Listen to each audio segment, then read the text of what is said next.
We're in for a wild night.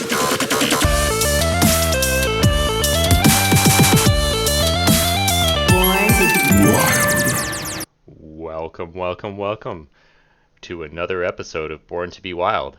I am your stand-in host, Blutrane, but Nate's here. We just had some technical difficulties, so I rolled the intro music. Nate!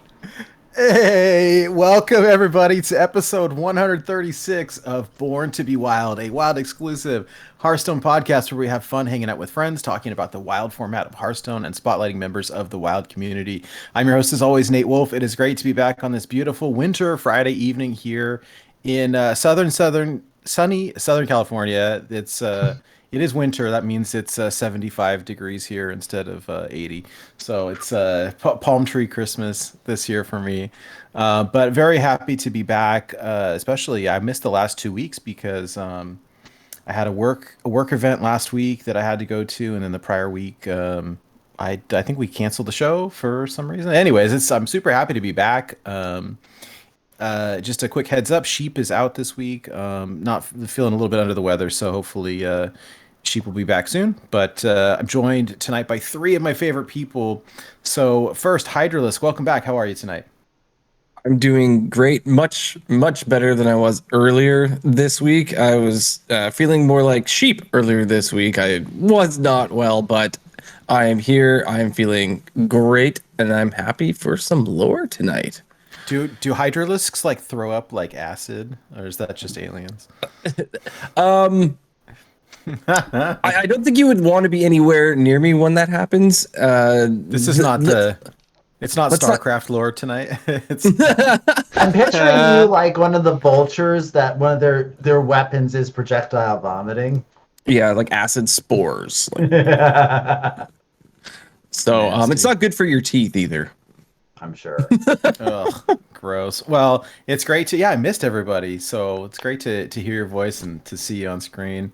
As I mentioned, Sheep is not with us tonight, and the man behind the curtains, our very own Santa Surprise Pikachu Blutrane. Welcome back. Thank you for running things. Appreciate that. And how are you this week? I'm well. I'm a poor substitute for Sheep, but I'll endeavor to do my best. No, it's been a busy week. I have the next 2 weeks off for Christmas and the holidays, which I'm very much looking forward to. But you know how it is with work. The prep to make sure that things would not crater in my absence meant that it was a pretty intense couple weeks. But wasn't all work. We got to hang out the other night, Nate, and play some Marvel Snap, which was a lot of fun. But looking forward to having this lore episode be my inaugural vacation kickoff. All right, let's go. Nice. Yeah. And our returning Loremaster Goliath the Dwarf is here tonight. Very festive in your red Christmas sweater over there. I'd love to see it. Welcome back. How are you, Goliath? I am doing quite well overall. I am very much feeling what you're talking about, Blue. Working in the newspaper business, people still expect a paper to come out even when the reporters are on vacation. So I've been front loading a lot of stuff, trying to write like 3 weeks worth of newspaper stories at once with non-time sensitive things. It's been a bit intensive week, especially since a lot of people in my area have been coming down with the flu. But I'm feeling healthy myself, thank goodness, and I am very much looking forward to, coincidentally, we just had our first significant snowfall last night.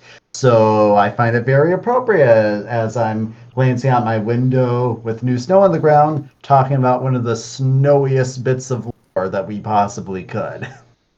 Nice. Not quite the palm tree Christmas that Nate described. No, I look forward to being a snowbird someday, 50 years in the future.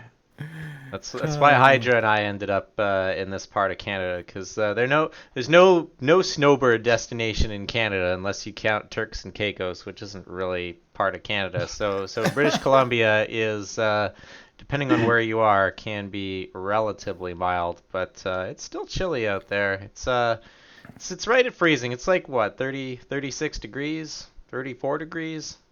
in freedom speak? It's 2 degrees Celsius.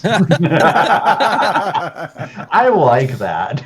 That's hilarious. Yes, we definitely migrated to the right place where, like Nate, we do have palm trees, but they don't get as big. They're kind of small. Yeah, we have a climate that can support palm trees here. They're not native, but if they're brought in, they can survive because the ground water doesn't freeze. So Interesting. yeah, so there are certain parts that, especially near the water, they have them. Which down the street from me, there's a couple palm trees. It was the first time I came here. It was really what struck me. How are there palm trees here? And why don't I live here? And now I know why there are palm trees, and I do live here. So there you go. But we have. Oh, sorry. Go ahead, Hydra.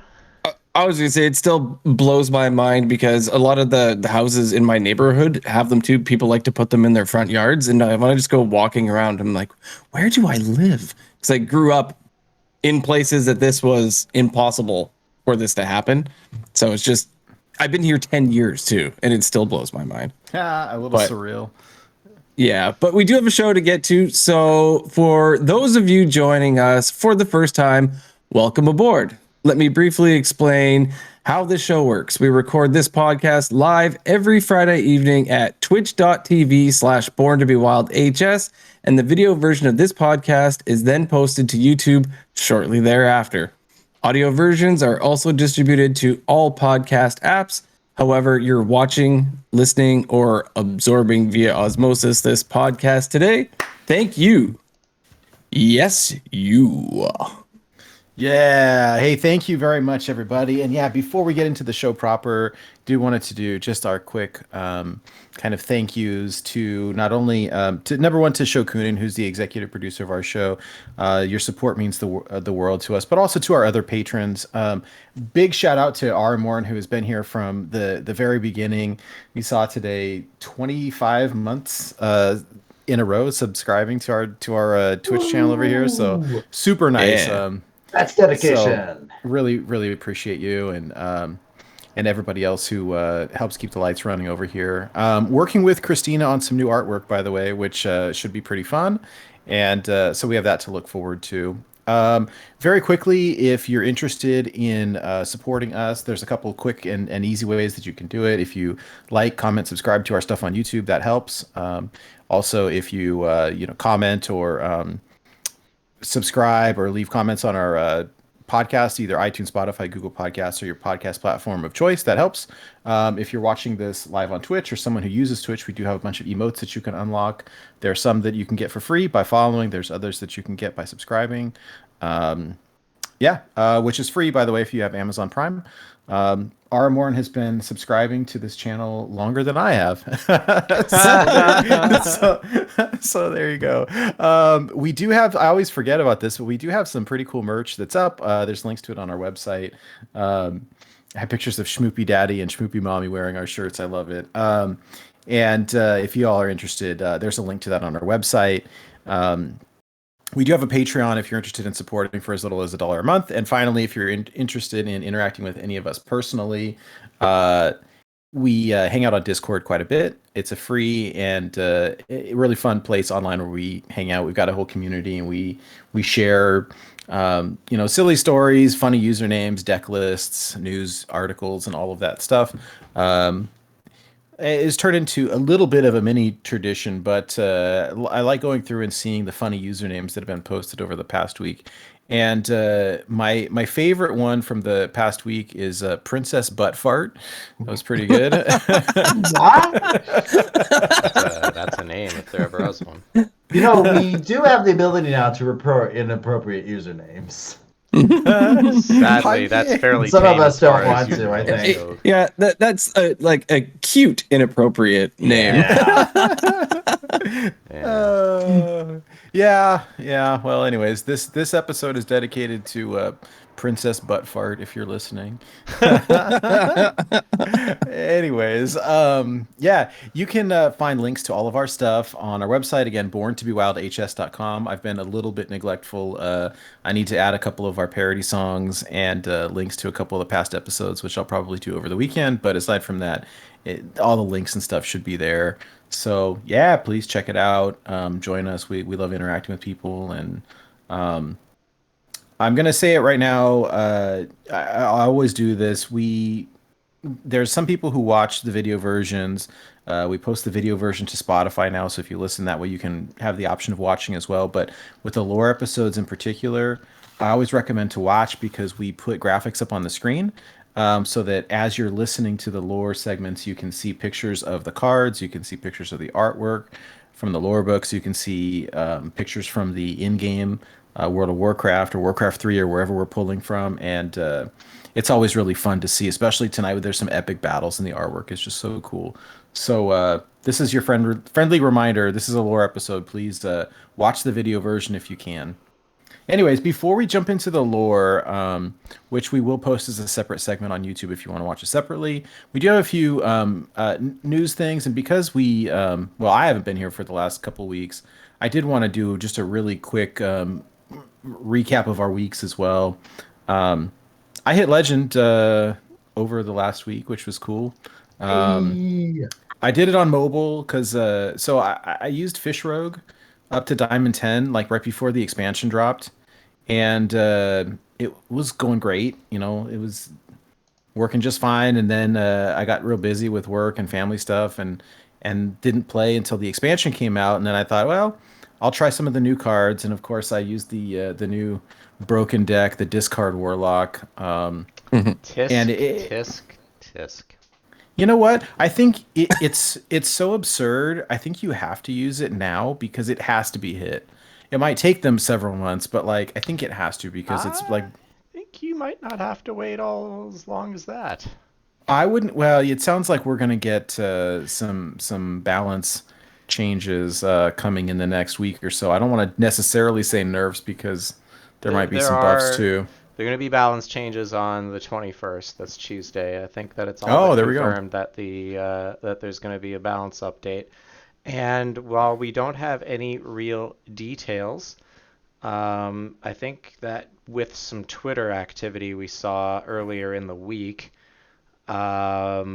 they alluded to the fact that there's going to be something done about Wild. Interestingly enough, while Discard Warlock, it's been hard to get good stats on it because everyone's playing it, and like it's hard to get stats on a deck when it's mirror after mirror.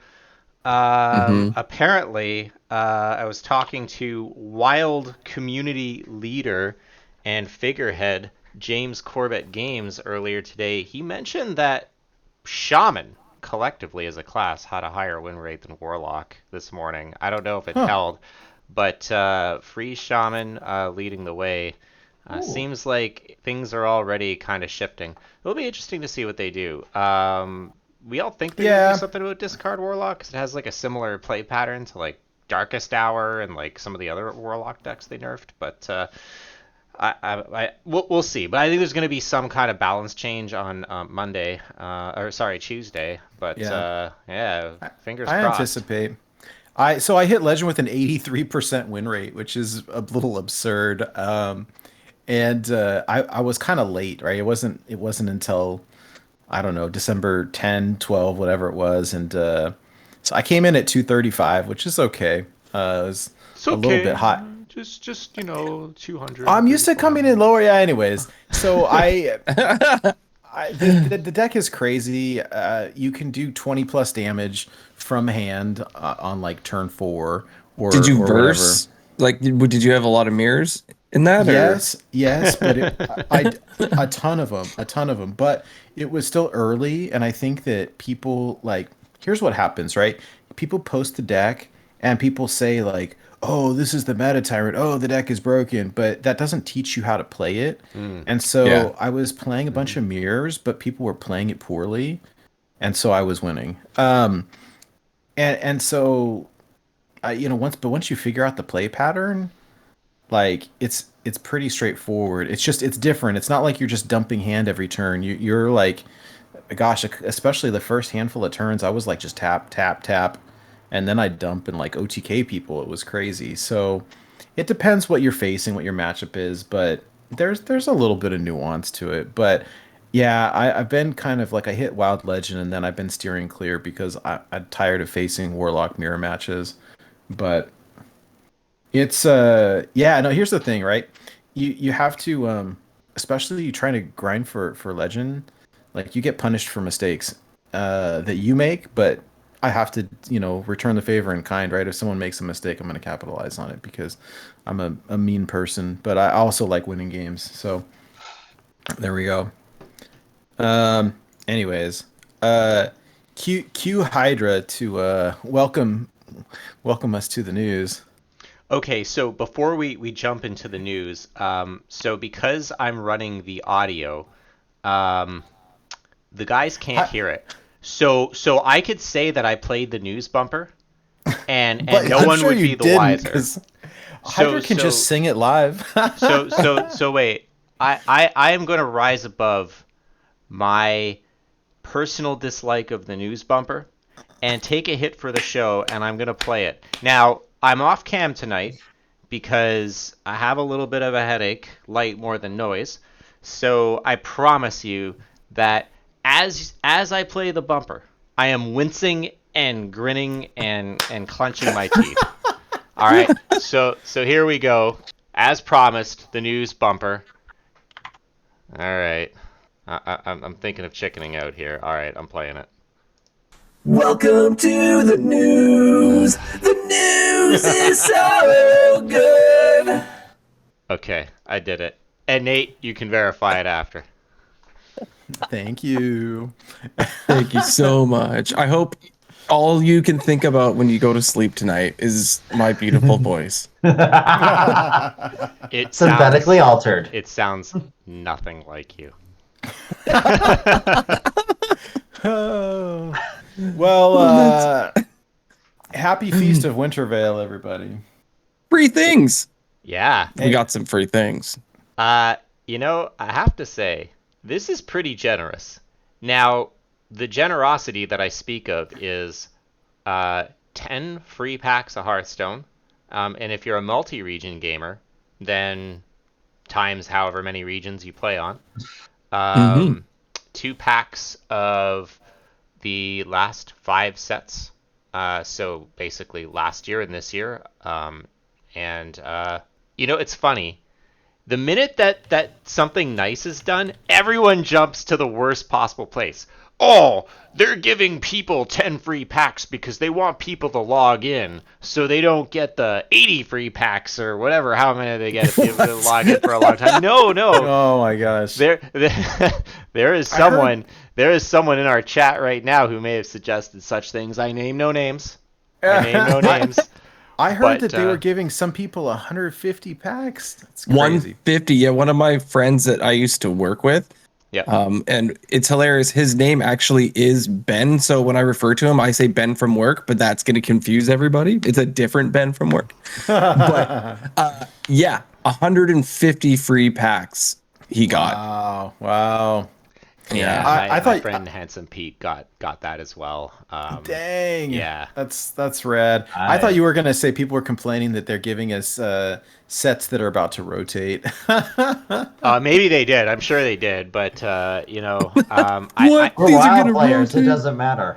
Yeah, let's all complain right. about our free stuff. I want a refund. hey guys, I've been playing other games along with Hearthstone, Marvel Snap, Magic the Gathering. You get a relative bargain by comparison. I'm not just saying this. Go check it out for yourselves. 10 free packs is pretty sweet. You know what? My kid is free to play. Oh, for the most part, every once in a while he'll get something, but mostly free to play. And 10 free packs is amazing for someone who's not regularly buying, cosmetics and bundles and stuff. Especially with duplicate protection because it's all new stuff. Yep. Yeah. Very handy for me.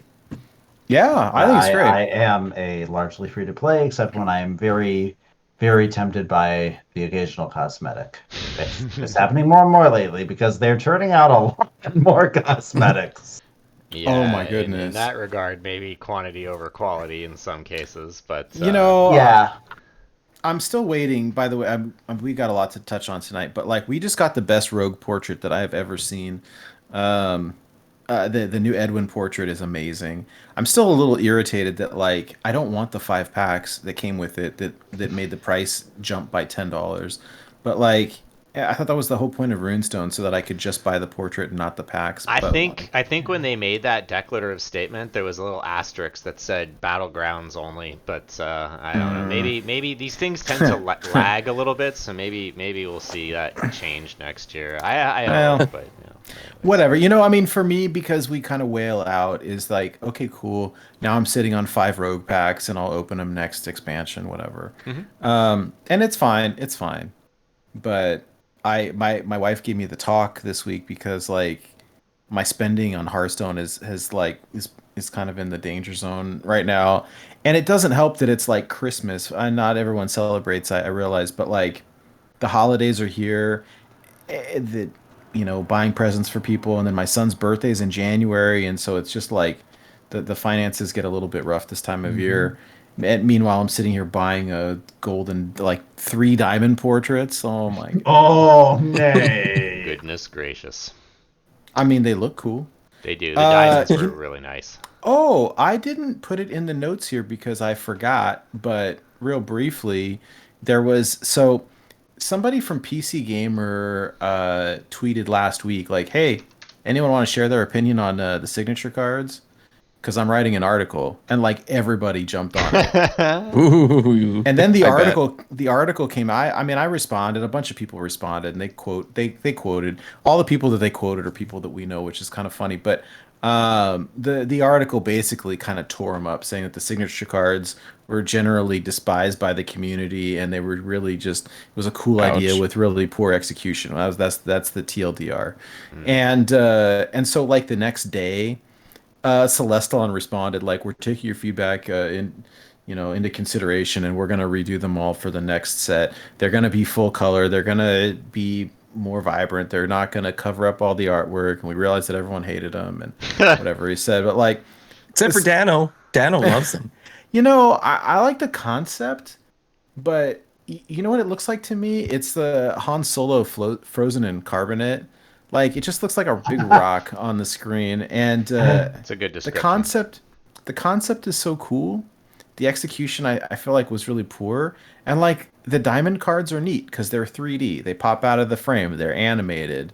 Like the diamond thing itself is kind of like chunky and ugly in my opinion, but like the concept of it is really cool, and the signature cards just didn't live up to that, and so at least they heard, right. Well, I'm just glad that they're fixing up the things for people like me who got uh, the season pass, and so you get like a diamond Romulith. But then I opened a package and I got a signature Romulith, and so I have like duplicates, 2 special things. You can't change out either one of them. So Oh yeah, whenever so they they're do the giving update, all of us we're gonna get a random free legendary. yes, yeah, that's pretty Cool. cool. So free Very happy about legendaries that. if you opened yeah, that stuff. That's exciting. So anyways, the other news, I didn't even realize it until I saw a Clark Hellscream Twitter post, but apparently this weekend is the Hearthstone World Championships. I didn't know. Like I feel like their advertising is not great because I'm like the Hearthstone Twitter like news hound, and I didn't realize. Um, They've been but tweeting pretty anyways, regularly about Should it, be but in the game because not everyone has Twitter. yeah. you know what? One I of the don't best use things Twitter. or maybe the healthier things I think that I did was I turned off my notifications for Twitter, and like they're there when when I open it up and check it, but my phone's not buzzing every 30 seconds anymore, and it's just so much healthier, I think. Oh But yeah, definitely. And anyways, so the Wait, Hearthstone Nate, World you had your phone Champions. buzz you every time someone tweeted something on your tablet? No, but I had a few people like the Hearthstone dev accounts. I had notifications turned on because I wanted to see the news like right away, Uh-huh. and I just disabled them all. I just check when I log in. So I still see them, just not immediately, and it's saving my mental health a little bit, I think. But Very good. yeah. So yeah, worlds are this weekend. There are Twitch drops, or YouTube drops rather. Um, so you can get up to 2 free packs. You watched for 2 hours, you get a pack. You watch 2 more hours, you get a pack. So And apparently you don't have to do that all like in a row. I guess it'll stack yeah, if you do it in pieces. yeah, they said that. They said it. It will stack. It's what is the word that I'm looking for? Cumulative, right? So you can start watching today or tomorrow or whenever, and then it'll just tally. And once you get the full 4, you'll get your 2 packs. So, yeah. Yeah. So someone tell us the funny part of all of this. Well, see, there's a new there's a new class in this set. I don't know if y'all were aware, Death Knight. And there was a little bit of a controversy that if someone brought Death Knight to Worlds as part of their lineup, because in Conquest lineup you bring 4 decks and then your opponent bans one. They said, hey, if someone brings Death Knight, you're not allowed to ban it. And that was a huge controversy until everyone realized no one's going to bring it. No one. You know, I think that Death Knight's got a lot of cool things. I think that maybe it's a little undertuned. I think that if anyone remembers the Demon Hunter release in Ashes, Day 1 Demon Hunter is still something we talk about to this day. I think there was a little bit of a concern of a repeat there. So I think that, you know, whenever you're adding an entire new class or region, or, you know, as the different games call them, it's tough. You know, you do testing, but like you never quite know how it's going to turn out in actuality. So I imagine that with the upcoming balance changes, I suspect that we'll see the gas, so to speak, get turned up a little bit. But yeah, no one brought Death Knight to Worlds, and here this is the HS Replay standard class rankings. I don't think it's much different in Wild. Death Knight's kind of Well, because there's no wild exclusive cards. Like I know early on, and we talked about it a couple weeks back. Like Martian Boo hit legend with the Reno Blood Death Knight, and that's cool. But because there's like all of the cards are standard, like you may as well just play it in standard. Yeah. Because then you don't have to face Lotheb every game or whatever other broken stuff that we're playing, right?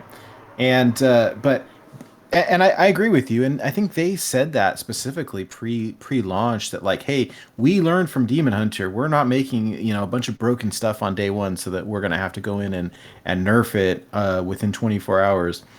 And instead, what they're having to do is come back and like buff it a week later because it's just not good enough. Hey, I don't know. At least they're fixing it before they go on Christmas break, you know, lest we have the Galakron shaman, like, you know, freak out again. You know, they'll we don't know what's going to be in the balance update. I'd like to think that, Golly Bob Howdy. oh yeah. Oh dear. I wonder if they'll just touch the cards a little bit, or if they're going to be like, all right, you guys, you want to play with this over the holidays? Here we go. This is what the cards used to look like before we tuned them down. Oh my god, that'd be hilarious. I don't know. It makes me wonder, are they going to tune up the Death Knight stuff? Are they going to tune down other stuff? Well, maybe a combination of both. They're going to tune probably, down but, like, Rogue for sure in standard. I think that Rogue, the some of the Rogue decks in standard were like pretty close to like the top decks in Wild. So I mean, if those cards are juicing those decks, especially in the midst of discard Warlock extravaganza, like Rogue is gonna take a hit. I don't know how. Probably could look up Zacho's Twitter. He'll probably usually has a pulse on what's gonna happen. But yeah, Rogue. No matter what happens, Rogue's gonna take a hit. That's almost a foregone conclusion. Yeah, I think so. And I think something has to happen with Bran. I don't think that Denath... There was a meme that we posted, I think it was last week, or I saw floating around, of, the Grim Reaper visiting all the doors, and it was... and they had subbed, like, Bran over the top of it, which was so funny, because it's... Oh, man, that's such a... I'm kind of scared. Like, Bran's such a wild staple, like, it would be... Just take it out of standard, that's it. Yeah, I agree. It's just it's only in there because they put it in the core set for the year anyway, and the year's almost over. So. They already confirmed that they're not keeping it in standard, which is great. I think Bran is fine in wild. I don't have a problem with it in wild, but in standard, like how many games, especially in week 1, even after the nerfs, to lose to Bran, Denathrius, and the other one that I always mispronounce the name, the Blood Elf one with the awesome battle cries. And of course, Druid doesn't pay mana for things anyways. Not only can you have 20 mana, but you can also have 100 armor, and you don't even have to pay your 20 mana. You can use your armor instead. So, yeah, just send Bran home. That would be great. I'd rather them not nerf Bran, but we'll see. I just thought it was funny that they got this new class. The world champions are here. Everyone's hyped for this new class, and nobody brought it. Like they have to do something, right? Like what? It's such like egg in the face, right? I think Wild will definitely riot if they nerfed Bran. I think they would hear about it for sure. Well, and is it really worth it when the rotation is happening in like a matter of a couple months or whenever it is? It doesn't seem worth it to me. Yeah. I'd almost rather than just like send him home, but whatever. Warrior is still lower than Death Knight at 40%. They hit nerf the Raid the Docks too many times, I think. So they should unnerf it when it rotates, is what you're saying. Well, they could roll it back at least once. They nerfed it twice, right? They should completely revert it to its original state. You know what? If that's the case, then I demand a return of unnerfed Demon Seed as well. No, that's not the same. The funny thing is, who knows how strong... I love Warlock! Who knows how strong it would be? Like, the things have, like, kind of progressed in such an insane fashion that...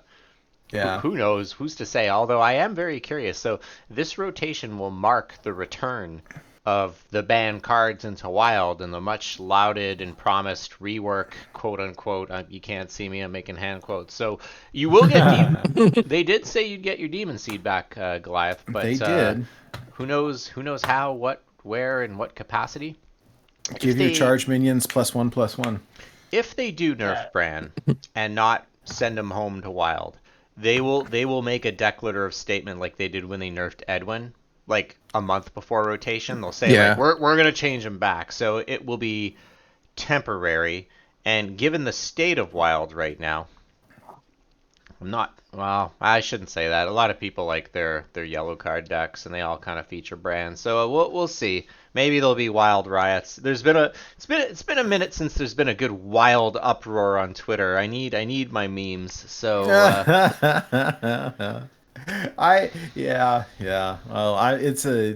Wild is a interesting place at the moment. So we will see. I'm definitely in the revert Raid the Docks camp as well. I'd be happy to see it go back, but whatever. Everyone's like, "Wow, but the deck plays itself." It's like, yeah, it does. I loved it, man. You don't even have to think. It's great. Yeah, it's great. I don't want to think. I mean, there's other aggro decks. There's always going to be decks that it loses to, though. Well, but the reason, just as a reminder, the reason why Raid the Docks was especially controversial at the time was that it basically pushed control out completely. Like, I remember when we came to the realization that Pirate Warrior was favored into Reno Priest, and, like, Reno locked. Yeah. Like, it was like, It could go the long game. It had gas now. Now with Denathrius, who knows? Although there are rumors that maybe Denathrius is going to be on the nerf block next week. I don't know if that's true. I don't He's know how already they would been do it. nerfed. Oh, You not mean Renethal? Renethal, sorry, not Denathrius. The okay. 40 health You know guy, what? yeah. I love Martian Boo's idea. Like, hey, let me make a 15 card deck with 15 health. You do not want that. I promise. I promise you do not want that. All right. Games would be like the length of a Marvel Snap game. Yeah, but Sounds like more of a no. mode than a I'm Yeah. joking. I'm I know, joking. I know. It doesn't. I honestly, I hope they don't touch Denathrius. Denathrius really changed Wild forever. I am a little bit tired of 40 health decks, but you know. You mean Ranethal? Oh, what did I say? Denathrius? Yeah. You said that Denathrius. was my It's fault. Blutrane's fault. Yeah. It's been a long week. blame- I've You given would the need card to revisit that lore episode. Yeah, Yeah. I've given the card a lot of flack with my hashtag Renethel. But I actually was just kidding around. I don't mind the card. I think it's fine in Wild. But you know, we'll see what happens. Yeah. Yeah. So I think that that just about covers the speculation and the news, and we've got quite a bit of lore to get into. So was there anything else that we wanted to cover before we pivot on to the main event? I'm good. Let's do it. Yeah, no, I don't think so. Time's up. Let's do this. I don't have a Nice. bumper, so I made my own awkward bumper. You just edit the whole thing in post, Nate. You got me. Hey, there we go. You know what though? I always do. So the episode will post as a whole, and then I'll post the lore episode as a separate standalone because it makes good evergreen content for people later that want to check it out. And so, yeah, I'm excited. Here's part 2 of the show. Right, we're getting into the meat of things. Tonight we are talking about the lore behind the March of the Lich King. There was so much here that we'll get into the bulk of it tonight. Although really we kind of left things set up for a part 2 in the future where we'll get into the Blood Elves and some of the other stuff, some of the other legendaries that didn't make it into tonight. But we'll be going into the history of the Lich King, the various Lich Kings, and some of the legendaries that we've seen in this set. It should be a lot of fun. This is a very iconic set. Wait, I guess did you say multiple Lich Kings? Oh yeah. You were about to. Yeah, I'm about to get educated. You're ready You're to have about your to get mind educated. blown, man. Ah, I'm yes, excited. yes. So I'm excited for this one. Anytime I know the lore, at least part of it, like I get a little bit hyped because I played through a bunch of it in Warcraft 3. And my son and I just started replaying it, and we're going through it all again, and it's so much fun. The story here is really cool, and it's very iconic. One of the most iconic characters probably in the franchise, apart from maybe Illidan. But the Lich King is Warcraft, and so we're gonna do a little bit of a deep dive tonight. So yeah. That being said, let me turn things over to Goliath, who can educate us. All right. So, yes, as Nate already said, we are going to be splitting things up in terms of how we're talking about the lore of this set, because the theme of the March of the Lich King set, which is coming out as we're recording this, is a combination of two things. One, it's focusing very much on the Lich King himself and the undead scourge forces that he commands. And then they also took the advantage to make it one of their race thematic sets, like how the Witchwood showed off a lot of stuff about Worgen, and Raskon's Rumble showed off a lot of stuff about Trolls. They took this opportunity to show a lot of stuff about the Blood Elf race and their capital, Silvermoon, which we will address in another episode. But today, since the Lich King is a face for a new class of the Death Knight, and we have this whole new tribe with the undead. We figured this would probably be the thing that everyone wants to hear about first. So, we are going to be touching on some things we've discussed in some previous episodes, and because we already discussed it there, we're not going to do a huge repeat on stuff, but I will recommend at appropriate times if you want more deep dives to go to that episode. But when we're talking about the Lich King here, we are talking about a couple of major cosmic powers that were all vying to have a champion to usher in forces, because, as a reminder, Azeroth is a very special world in the fictional universe it is set in, because it has a world soul, which is this sleeping titan that is super powerful, and all of these evil cosmic forces want it. So we are going to start with touching on from previous set regarding the Jailer and the Maw, because that is where current lore states the Lich King ultimately came from in terms of the power, with the famous Helm of Domination and Frostmourne, the big blade that he carries all the time and goes, "Frostmourne hungers." So those two things were crafted by the Primus, which, if you remember from our Shadowlands episode talking about Castle Nathria, the Primus is a guy who is like this master of battle strategy and rules over the Shadowlands, the afterlife realm of Maldraxxus. And there was a time where he decided that he was getting suspicious that the Jailer was up to no good down in the Maw, and so he went down to investigate, and turns out he was right, but a little too right, because he actually got ambushed, and his memories were stolen from him, and the Jailer forced him to use his knowledge of the runes and the language of domination that he created to make the Helm of Domination and Frostmourne, which the Jailer hoped to cast out into the physical world and spread the influence of death through a champion. Now, he did this through the Dreadlords, which, as we talked about in that Shadowlands episode, were initially actually created by Sire Denathrius and the Stoneright to be like the ultimate spies and infiltration agents for the Realm of Death. And that's what they did. They went out into the material world and the Twisting Nether and managed to get themselves recruited into the Burning Legion. And it gets to this point where the Burning Legion really wants to take over Azeroth. As I said, like every evil cosmic force seems to want that. And they had previously tried and failed with the whole plan of getting orcs to drink demon blood and having them conquer Azeroth to weaken them for a full demonic invasion.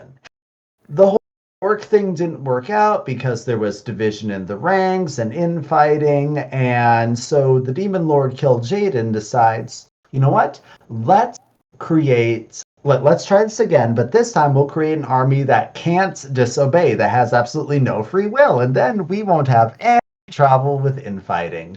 So, touching a bit on Ashes of Outland, we talked way back then about how it became Outland because there was this orc shaman named Ner'zhul who was attempting this big ritual summoning a ton of portals that the orcs could use to conquer like an infinite number of worlds. But the ritual didn't quite go as planned. It got disrupted and basically blew up the entire world, melding it into the Twisting Nether partially. Big whoopsie. Ner'zhul and his followers tried to escape, but Kil'jaeden wasn't very happy with their big whoopsie and the fact that they were trying to get away from him. So he took Ner'zhul and tortured him, like very severely, as only the Burning Legion can do, until Ner'zhul begged for death, which Kil'jaeden would grant him. but only if he agreed to serve as their tool. Because what Kil'jaeden needed was a powerful spirit who was skilled in wielding magic to take on these tools that his very handy Dreadlord servants just so happen to have available. They're like, hey, we look here are these things from the realm of death, but know that they're totally not an ulterior motive here. This only serves the Legion, say the Dreadlord. And Kil'jaeden is like, yeah, sure, let's take Ner'zhul's spirit and we'll merge him into these things, and we send him down to Azeroth, and he acts as our agent to weaken the world for us. In order to serve as a prison, Ner'zhul and the helm and set of enchanted armor that was created and Frostmourne, they're all sealed in this block of ice that is being described as hard as diamond. Like, this isn't you set this out in the sun and it's going to melt or anything. This is like enchanted magic ice from deep within the twisting nether. And it just kind of summons a whole lot of power, which is this is something that's really difficult for the demons to do. It takes a lot of power to be able to open a portal in order to even send one thing down onto Azeroth. That's why they tend to need people on the other side to open up portals for them to cross over. And so this big block of ice just hurtles down into Northrend and lands on top of this glacier called Ice Crown. And it just so happens that during the fall, it's kind of like a meteorite, and it gets a little warped, and it happens to look like a throne and becomes known as the Frozen Throne. Several of the Dreadlords are sent to help keep an eye on the Lich King and basically act as his jailers. Sorry, can I interject real quick just to clarify, right? So Ner'zhul essentially is turned into the first Lich King, right? Yes, Ner'zhul he's tortured to the point is the where Lich King. Okay, so he's tortured to the point of like wanting death, in which case he's put in this block of ice, but he's also got the Helm of Domination and the armor and the sword that are all imbued with these runes, and now he's kind of taken over as the first Lich King you see in the picture here, and then in this big like diamond ice block. Yeah, and the thing is, like, it expanded his mind. Like, he got incredible psychic powers, not just the necromantic abilities and such, but a very, very strong force of will. Now, the Dreadlords quickly got to constructing a fortification around where the Frozen Throne landed, which would eventually become known as Ice Crown Citadel. Unknown to the Legion or to the Lich King, the functions and design of Ice Crown Citadel were secretly designed to allow it to siphon the of Azeroth into the Maw for the jailers use much later on in service of his ultimate plan. Again, you can go and watch our Jailer and Maw episode for more information on those details. But the basic point here is that the Lich King is playing the part of the obedient servant. But he knows that any promises that Kil'jaeden makes to him about, oh, if you serve us, then we'll give you a body again, and you can rule the world of your own free will and stuff. He's like, nah, he's doing the carrot there, but he's going to switch it out for the stick. And also, like, he literally tortured him to the point of begging for death and cracked his sanity and everything. The Lich King hates the Legion, but, you're surrounded by all these Dreadlords, there's only so much that you can do, and so he plays the long game and slowly outwitting them and making them think that every step of his plan is their idea, but secretly trying to amass his own loyal champions that will fight for him when the time comes to break away from the Legion. So he has a lot of steps in his plan about spreading and creating this plague of undeath, which I will start out by saying, remember those big psychic powers? He literally starts by controlling this thing with his mind, because it's just him who's doing all this. He doesn't have any minions yet. And so he literally just moves around and controls his plague of undeath with his mind in Northrend to start the first infections. Like, some wild bees come under his control, a couple outlying human settlements, and then slowly he begins to gather these more minds into his control. And with every mind that he enslaves by raising into undeath, their knowledge and awareness fuels his own. Like, his mind and power expand with every minion that is brought under his control. And he's not picky about who he brings under his control. He's currently working on dominating all of Northrend right now. Two of the big things that he starts with are dominating local ice trolls and bike rule, which we'll talk a bit more about later on when we cover some different types of undead. But one of the big things, the first big challenge that he has to deal with is an event known as the War of the Spider, when he comes into conflict with the insectoid race that lives under Northrend, known as the Nerubians, and their great king, Anubarak. It just so happens that these guys are immune to the Plague of Death, but they can still be raised into undeath if you manage to kill them normally and then use necromancy on them. So it's a long fight until Anubarak is at last overwhelmed, and then he's risen up and turned against his own people. And so that is a legendary from all the way back in the Grand Tournament, who I actually never really see used or whatnot, but he is a very significant character in the story of the Lich King and the Scourge, and he plays a bit in Warcraft 3, actually, if Nate was just pointing this out a day or two ago, right? Yeah, we're playing it right now. Well, and then speaking of necromancers, right? Doesn't our good buddy Kel'Thuzad make an appearance here? Yes, he's the very next step, in fact. Nubarak made the Lich King realize that if you can get like some really powerful key players under your control, they can be game changers there.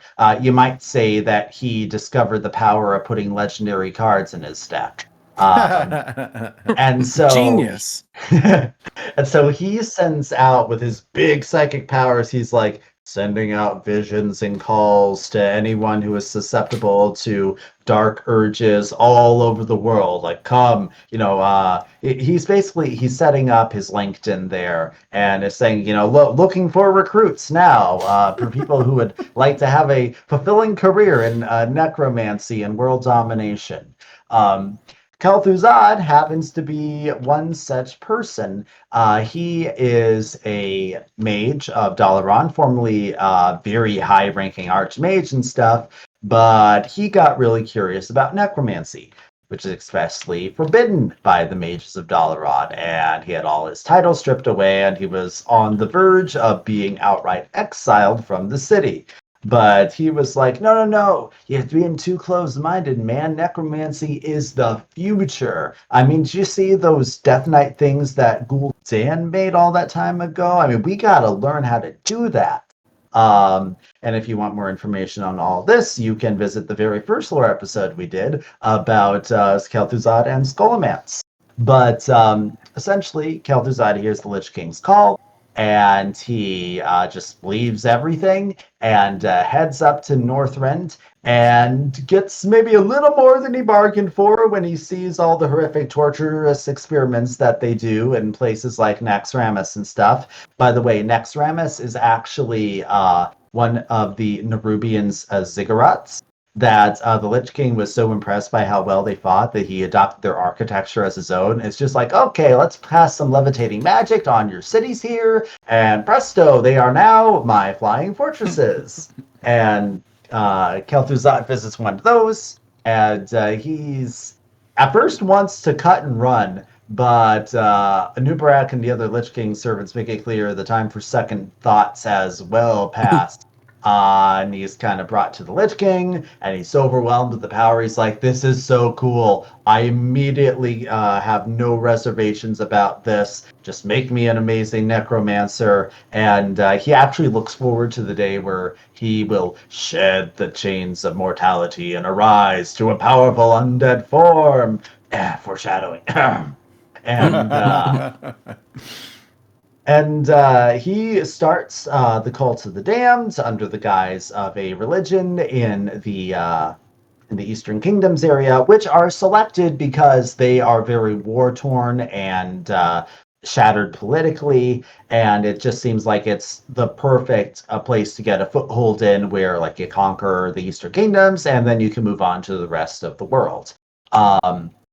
And they make Scholomance, and that is their headquarters. They do all sorts of undead experiments. That's actually where abominations are invented, and get going on that plague of death there. And that is Kel'Thuzad's main part of the story. Now, we have one card that I was very excited about because of its lore significance. The new Death Knight class is the Plagued Grain. And Nate, I know you recognized that straight away too, didn't you? Oh, immediately. Yeah. So yeah, it's iconic from Warcraft 3 because I mean, right, it's called the Scourge of Lordaeron, where all these townspeople are turning into zombies and ghouls and dying, and they're trying to figure out like what the heck is going on, and it turns out that Kel'Thuzad and company and the Lich King, right, powered by the Lich King, have these infected or plagued grain barrels, and the people are eating it, and then they're dying, and then they're being resurrected as zombies. And wow, you just made me remember so hard. That's so cool. Right? I didn't even think about it. Even with the old chunky graphics, like, but it's so cool. You have like Arthas teams up with Jaina and Uther, and they're going around trying to figure out what's going on. And so I have a couple of cards here, right? The Plague Grain clearly is straight out of Warcraft 3, but then Army of the Dead, I just picked one, right? But this is what's happening, is your villagers are eating this grain that's infected, and they're dying, and then they're being raised as ghouls or various undead, right? Mm-hmm. Exactly. Yeah. The more the lower level type, the mindless swarm type of undead is what they're generally being turned into. But yeah, this is when Kel'Thuzad realizes the time has come and to get it going, and he actually coins the term of the Scourge because he says that this is the flail, the whip, which will weaken humanity here and prepare them for what is to come. And then eventually the Scourge just gets adopted as the term to refer to all servants of the Lich King. And yeah, just like Nate said, Arthas and Uther and Jaina all go to try to figure out the source of all this. And as a recap then, Arthas is the crown prince of Lordaeron. Jaina is a powerful mage who is initially from the island nation of Kultiris, studied in Dalaran under our old mage legendary buddy Antonidas. And Uther was one of the original paladins, and of course we all know him as the main paladin class hero. And so they're on this little detective investigation, and they run into Kel'Thuzad, and while Arthas is doing all this frantic searching, in the meantime, the Lich King decided to enact next stage of secret plan to get me free of these Dreadlords, because he decided that Kel'Thuzad was really useful and powerful, but he had a very specific purpose with the whole spreading the Plague of Undeath thing. The Lich King needs a more direct instrument of his will, a very personal champion. And he has the idea, hey, let's use Frostmourne, because as soon as some powerful person takes up Frostmourne, it's going to consume their soul, and I can control their mind, and all of that sort of thing. And he tricks the Dreadlords into thinking that it's their own idea to have a champion.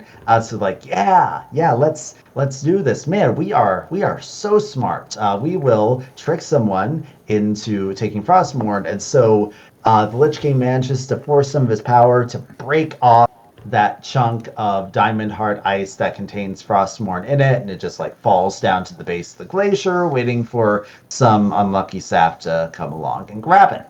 Right. And, well, let me interject 1 second too, because and I don't know if we touched on it or not, but essentially when Ner'zhul turns into the Lich King, like his body is gone. He's basically like a spirit in the armor, but like his physical being is gone. Like, and he can do all this kind of mind stuff, but like he's kind of a spirit in armor in ice that's not going anywhere. yes, and he so is very much trapped. having like an agent or a body, right, is really something that he needs. And meanwhile, all of these undead are like rising everywhere, and it's very interesting because you get into this big like ethical dilemma and this big argument between Arthas and Uther, right? Because about, well, I think Uther doesn't like the idea as classic paladin, like, well, how can we save these people? Can we free them? What is happening? Like, what, you know? And Arthas is like, this is these are like, this is the plague. We need to just eradicate it, and we just need to kill everybody. And Uther's like, what? Like, don't do that. And you know, meanwhile, Arthas is like, I think trying to find the root of it, and makes his way up to Ice Crown, right? Exactly. So what you're referring to is the scourging of Stratholme, or the purging of Stratholme, where basically Arthas knows that everyone there has already eaten the grain. They're all going to become undead anyway. He's like, we need to, they might be innocent now, they soon won't be, and it's better to give everybody a clean death as a living human than for them to be risen up. But it's still a horrible atrocity that he commits, and frankly, it is all at this point that Did he have Frostmourne at that time? Like, no, he didn't. This is Okay. the thing, that while he was on that frantic search, the Lich King was kind of looking around, you know, because he can see and be aware of where all of his undead minions see and are aware of. And he's like, this guy is driving himself crazy in the pursuit to find all this. He's a very capable fighter and a tactician and a leader overall, and he's going to go crazy soon. Let's push him a little more along the way there, and then he will be prime Death Knight material. And so the whole thing is that Kel'Thuzad basically gives his life to sell Arthas the idea that, like, yes, I was behind the plague, sure, but the Dreadlord Mal'Ganis is the one really in charge of it. You know, like, he's over in that Stratholme place, and Arthas kills him. And he's like, you'll never stop it unless you beat Mal'Ganis. And so then he goes to Stratholme and he does the whole purging, and Mal'Ganis is there, and he's like, aha, you may have found me, but come and defeat me in Northrend and prove yourself in a real fight. And the whole point is to just lure him over there so that he can find Frostmourne. And of course, Mal'Ganis thinks that, like, he and the Lich King are all on the same page here. What he doesn't know is that once Arthas actually, he goes up to Northrend and finds Frostmourne because he is desperate. The Scourge is pounding his army. They're all going to die unless he finds the source of power, and he happens to learn about it through an old mentor of his, the dwarf Muradin, who is up looking for artifacts in Northrend, because that's what dwarves and the League of Explorers do, which is one reason I love dwarves so much. And so the two of them find Frostmourne, but there's this inscription around it that says, basically that power has a great price. And Muradin is like, I don't think you should grab it. But Arthas is like, no, I really need that power. I really want that power. And the ice that is encasing it just explodes and strikes Muradin down. And Arthas is initially going to try to heal him with the light because he's a paladin, but he's like, you know what? the light hasn't been very helpful to me lately. It hasn't been able to save all of these people who are turning undead. No, he rejects the light wholeheartedly and is like, no, this Frostmourne blade, this is the power that I need. And he thinks that Muradin is dead. Turns out he was actually just knocked unconscious and is in World of Warcraft later on. He gets amnesia and all that stuff. But as far as Arthas is concerned, he's dead. And he goes out, and his soul is already being consumed by Frostmourne, and the Lich King is already whispering to him through it. And Arthas goes out, and he fights Mal'Ganis with it, and Mal'Ganis is like, aha! I tricked you because you are Frostmourne now, and you have to do what I say. What is that Lich King telling you? The Lich King told me to kill you. What? Yeah, that was. Oh wait. It's that meme, right? Right, like I'm a genius. Oh no. Which is the one of the first fights actually in the new thing where you unlock the Death Knight class in Hearthstone. They put some of these iconic moments about how Arthas became a Death Knight, and he's fighting Frost. He's wielding Frostmourne. He fights Mal'Ganis, and is like, "What does it tell you? It tells me to kill you." Wait, because. The Lich King manages to convince the other Dreadlords that this was all just a horrible accident, that he wasn't fully controlling Arthas at that point. But now he is in full control, and that will never happen again. Sure. Yeah. So meanwhile, now if I recall correctly, so Arthas has gone up to Northrend in search of Frostmourne, and he pulls the blade, and he kills Mal'Ganis. And meanwhile, I've got Jaina and Uther that are like, we gotta do something about Arthas, right? Like, what's going on? He's abandoned his paladin ways, and he's killing people that like are innocent, and we like him, but he's got to be stopped, right? And so they go out, right? Aren't they? They're searching for him, right? Yeah, kind of. I mean, the Arthas kind of went out almost in secret to go to Northrend. His father was against it. In fact, his father sent orders for them to all go back, and so like Arthas's men weren't going to commit treason against the king by disobeying the orders. So Arthas literally had to secretly have all of their ships burned, so they literally could not go back.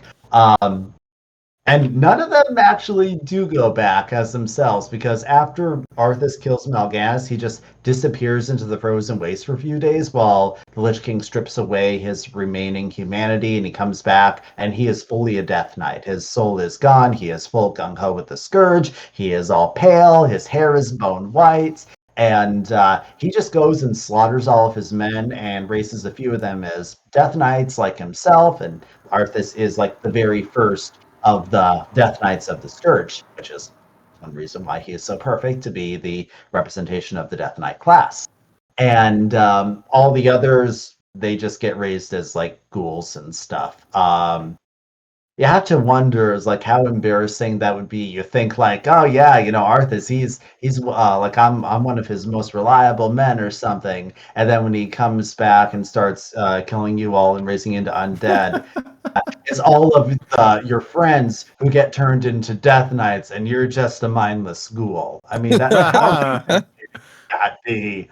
But yeah, so he goes back, Arthas, and he kills his father, and is basically just doing the Lich King's will and spreading terror and undeath everywhere. And the next stage of the plan, it requires Kel'Thuzad to be resurrected.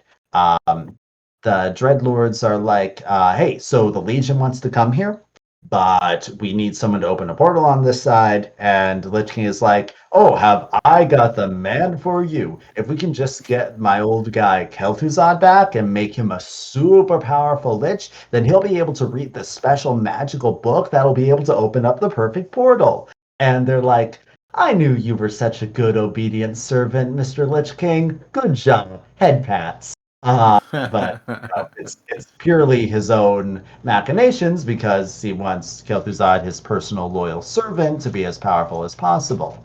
And Arthas is charged with going and retrieving the ashes, which just so happen to be guarded by Uther at this point. And so Arthas just kills Uther in the big emotional duel of between the mentor and the student. And I was they so were sad when that happened.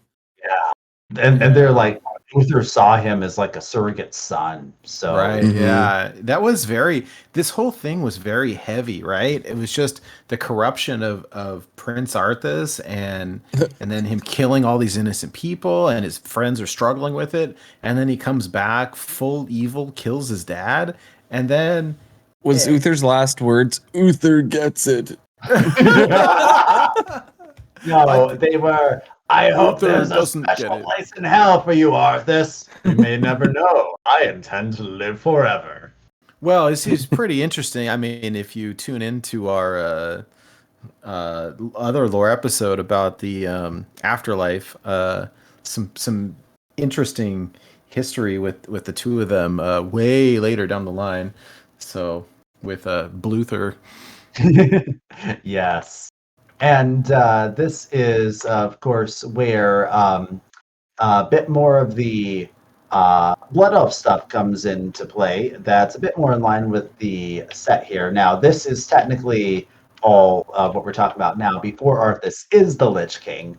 So not exactly the set, but this is where, because they decide that the Sunwell, this big magical font of power that the Blood Elves have in their capital, Silvermoon City, that's like the only thing that's actually going to be able to turn Kel'Thuzad into a Lich. Now, Kel'Thuzad isn't the first Lich. The first Lich were actually the companions of Ner'zhul. When he got turned into the Lich King, they all got turned into Liches. You know, if you're going to be a Lich King, you have to have some Liches to be the king of. That's kind of how it works there.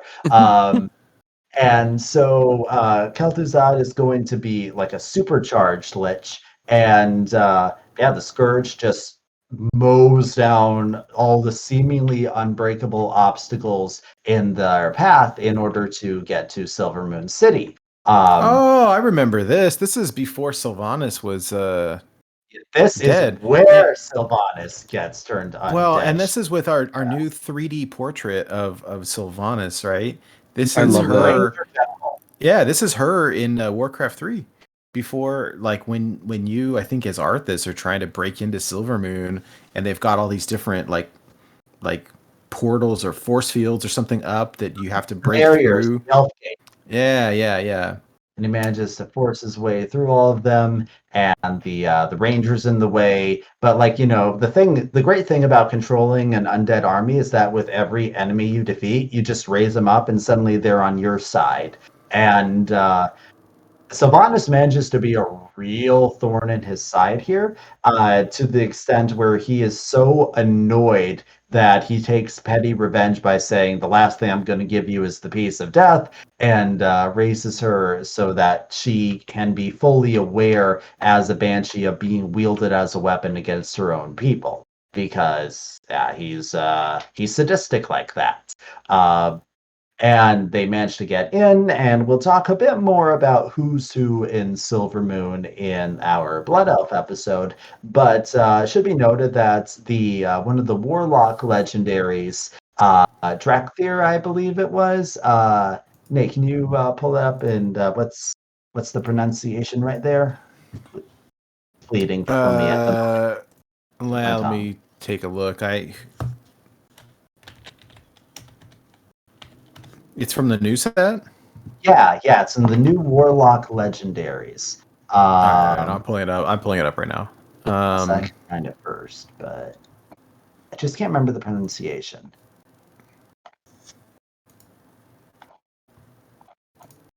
Found it. Darkan Drathir. That's it. And so basically, he is a traitor because he wants the Sunwell's power, and Arthas promises it to him if he just opens the gates and stuff. So if it weren't for this guy, the Scourge would have never gotten to the Sunwell. But lets him in, and starts gorging himself on the power. And of course, Arthas kills him because he's a backstabber and wants to tie up loose ends. We'll get more into that in the other episode. But basically now they have free reign, and they toss in Kel'Thuzad's ashes, do some rituals, and presto, he's a lich now. Yay.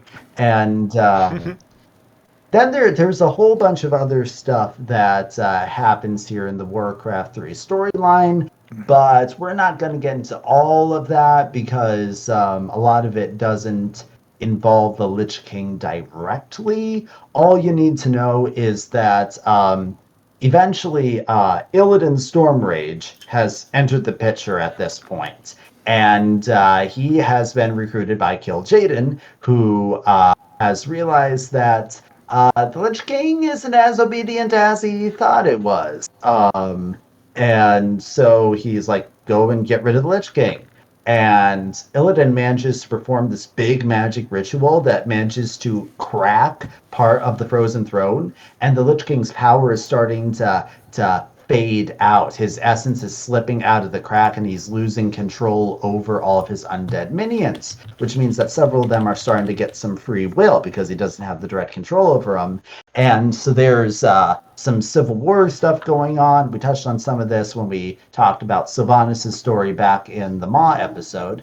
And it's kind of like a civil war between the Scourge and the undead like Sylvanas, who are getting some free will. Sylvanas actually ends up at one point kidnapping Arthas, and she almost kills him, but because she is too determined to be sadistic and make him suffer about it, it gives Kel'Thuzad enough time to rush in and save him, and they're like best buddies now, really. Arthas and Kel'Thuzad are the closest thing that such people as them can have as friends. And he's like, hey, Lich King is losing his power. You need to go up to Northrend and save him, basically. And that's what Arthas does. Kel'Thuzad remains in charge of Scourge forces down in the Eastern Kingdoms. That's where Naxxramas comes in. And eventually gets to the point where it's this showdown because Illidan has gone for a second shot at all this. He's a full-fledged assault on the Frozen Throne there, and he has a whole army of Blood Elves and Naga. And again, if you want more information on some of this stuff with Illidan, go to our Ashes of Outland episode. Yeah, it's a pretty epic fight. The artwork is cool. Yeah, wait, Blue, can you switch the slide? Some of the artwork for the Illidan against fighting the that's Arthas, not the Lich King quite yet. Not quite, but gosh, and if you just Google image it, like you talk about fan art, like everything under the sun, there's like a million of these. They're amazing. Mm-hmm. The artwork is so cool. What an epic fight between probably two of the most like iconic characters of the Demon Warcraft Hunter universe, right? Death Knight. And if this was Hearthstone, at least when it comes to the releases of the class, you would expect Demon Hunter to win by a long shot, apparently. But that's not quite what happens. Arthas manages to overpower him. He would have finished him off, but the Lich King is like, hurry! And so Arthas just like hurries on up to the Frozen Throne. And the only way that the Lich King can survive at this point is he commands Arthas to use Frostmourne to shatter the ice, which I guess that's the only thing that's powerful enough to really do it.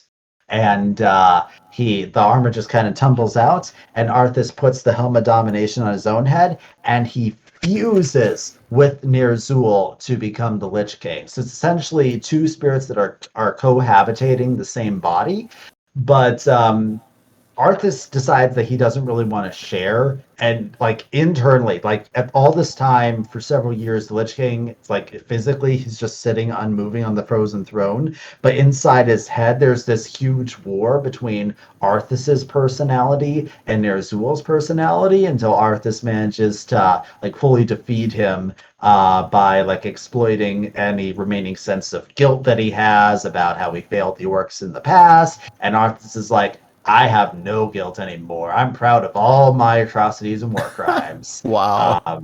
He literally cuts out his own heart in order to remove any vestige of humanity that he feels makes him weak. Yeah, this is one of those disturbing hardcore Death Knight things. And yeah, that's basically where all the Frozen Thrones stuff ends, all the things that you're familiar with if you play Warcraft 3. And this doesn't really do much directly as the Lich King until the Wrath of the Lich King expansion in World of Warcraft. Sure, there was stuff where, like, the Scourge was a threat at various times. That was generally under Kel'Thuzad's commands. The Lich King himself wasn't having all that much direct involvement in stuff until he's waking up, and he has a brand new plan. He's like, okay, so there's been like massive armies that have tried to conquer Azeroth in the past, and that didn't work. So what I'm going to do is I'm going to lure all the most powerful champions of my enemies to come and fight me, and I'm going to weaken them down, sort out who's the best of the best by throwing out the most impossible obstacles I can, and the ones who get me, I will kill and raise them up, and they will be my champions, and then all will fall before me because I collected all of the legendary cards. And so that's the whole general plan that he has during the Wrath of the Lich King. Of course, we don't realize it until we get to the Icecrown Citadel raid, and he decides to monologue after killing us and everything. But we have a couple of things that we could mention right here. One of them is Invincible, who is one of the legendaries in the March of the Lich King set, and World of Warcraft players know very infamously as the cool mount that has a very, very low chance to drop when you kill the Lich King. It is very highly coveted by many players to the extent where there are people who grind.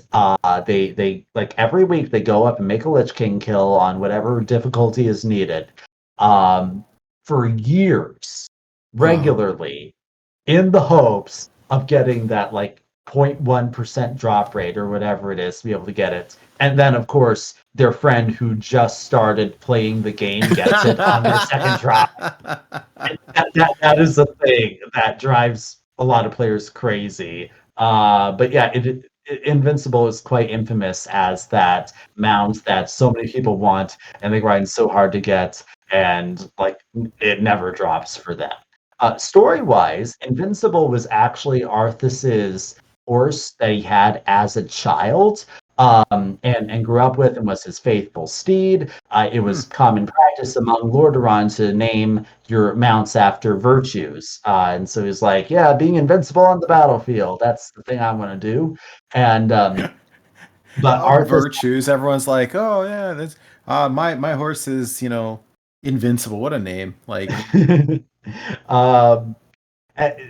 had that tragic story that you get in movies sometimes but involving horses, where like he tries making that jump and it doesn't make it, and the horse breaks the leg and has to be put out of the misery. And that was one of those things that really devastated Arthas earlier on, even before all the undead plague stuff happened. And then after he came back to Lordaeron as a Death Knight and everything, like after he finished the whole killing his dad business, one of the first things he did was rush over to where his old horse was buried and raise him up. He's like, at last I have you back. You know what? That's kind of sweet, right? It is, in like a very selfish, twisted way. So it's an undead horse, and then it sprouts wings. That's great. Yeah, I guess the wings are something that he added on through the undeath part, I guess. There is no exact lore explanation for the wings that I am currently aware of, but oh god, zombies! I might be evil, but I still love my horsey. Yes, that's basically what happens. And then, in terms of the how the Lich King is actually defeated at the end of the raid, because like we as the players, as the powerful champions we are not powerful enough to do it. He easily overtakes you after you've worn yourself out by fighting all of the other bosses. And it's only through Tyrion Fordring, who is one of our original Paladin legendaries. And of course, when he dies, you get the Ashbringer. That's all part of the card there. And that's what happens. So during the fight, the Lich King freezes him in place. So that he kind of is forced to watch as he fails and his friends die and the Lich King is triumphant and stuff. You may notice a common theme of villains who do their own undoing by not killing people when they have the chance because they want to draw out the suffering in some way, shape, or form. That's a common flaw with the sadistically evil. And one of many flaws, obviously. And Uther manages to get strength from the light at the last minute and break through the ice and use the Ashbringer to shatter Frostmourne. And when Frostmourne is broken, all the souls that were trapped in it are free and take their vengeance. And so there's actually some really cool imagery that I love from the Chronicle book. I don't know if we have it up from the slides. I can try to find it in my own book that I have right here to show up on the screen. Yeah, here it is. Right here. It's like Arthas is he's being swarmed around. Those little wisp things are like the souls that are taking their vengeance on him for that eternity of torment. And Tyrion is standing right there with the Ashbringer, looking all cool. And that once all that is done, Arthas is defeated, and just as he's dying, that darkness that had the influence over him starts to recede, and he suddenly has comprehension of all of his war crimes, and dies feeling very, very guilty about everything, as he's confronted by the spirit of his father, who he murdered and stored in Frostmourne and stuff. And it just so happens that very spirit of King Tyrannus Menethil tells Tyrion that there kind of has to be someone in control of all the undead, or they're just going to run rampant. And so Bolvar Fordragon, who happened to be up there. So earlier on in the war against the Lich King, there was this big fight at a location known as the Wrathgate. The Alliance forces were led by Bolvar Fordragon. The Horde forces working with them were led by Dranosh Sourfang, the younger, who happens to be the son of Varrock Saurfang, who we have as a legendary from Forge of the Barrens. And both of these guys ended up getting taken out. Dranosh was killed and raised as a Death Knight. He's one of our Death Knight legendaries. And Bolvar was taken, and the Lich King was in the process of trying to torture and turn him into the Death Knight when we interrupt him with a boss fight. And Bolvar, because he's still around, but he's horribly scarred because he was hit with blight, and then Red Dragon Fire saved his life, but left him horribly scarred and everything, which is why he looks as he does in Bolvar Fireblood card. And he's basically like, hey, there is no way I can return to society looking like this, so just give me the helmet here, and I'll sit and become the new Lich King, and I'll try to keep everything contained. And I want you to tell everybody that there is no Lich King anymore, because they shouldn't have to live in fear. Just say that, I'm dead, and no one has to worry about anything. I want you to forget about me. And that mostly happens. There's a select few people who know about it, who Tyrion tells. But for the most part, that's everybody thinks there's no more Lich King anymore. And Bolvar takes on the mantle.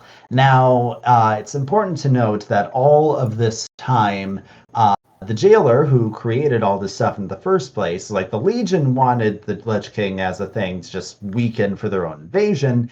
The jailer wanted a Lich King to be like, his champion, his personification of death, who would bring his will. But none of the people who are being the Lich King seem to work out too well for him. He considers Ner'zhul to be way too weak-willed. Arthas is kind of both too weak-willed and just not at all interested, just in his personal plans of conquest for the world. And Bolvar manages through his, because he's still like he's a paladin, and he's trying to fight back against every evil impulse that being the Lich King is giving him. It's quite a strain on him, and there are points where he doesn't even know how many actions and choices were his own and how much was the influence, but he tries to fight back the strange dark whispers that are coming from the back of his mind. And all of this comes to head here when Sylvanas, who, again, go to our Maw episode, is now the Jailer's champion, and she goes and fights Bolvar because she's juiced up with Jailer power and manages to overcome him, and she shatters the Helm of Domination, which tears open a gateway to the Shadowlands, and that is what reveals the Tower of Torghast right above Icecrown Citadel, which is that whole world soul absorption feature that it was originally built by the Dreadlords to do.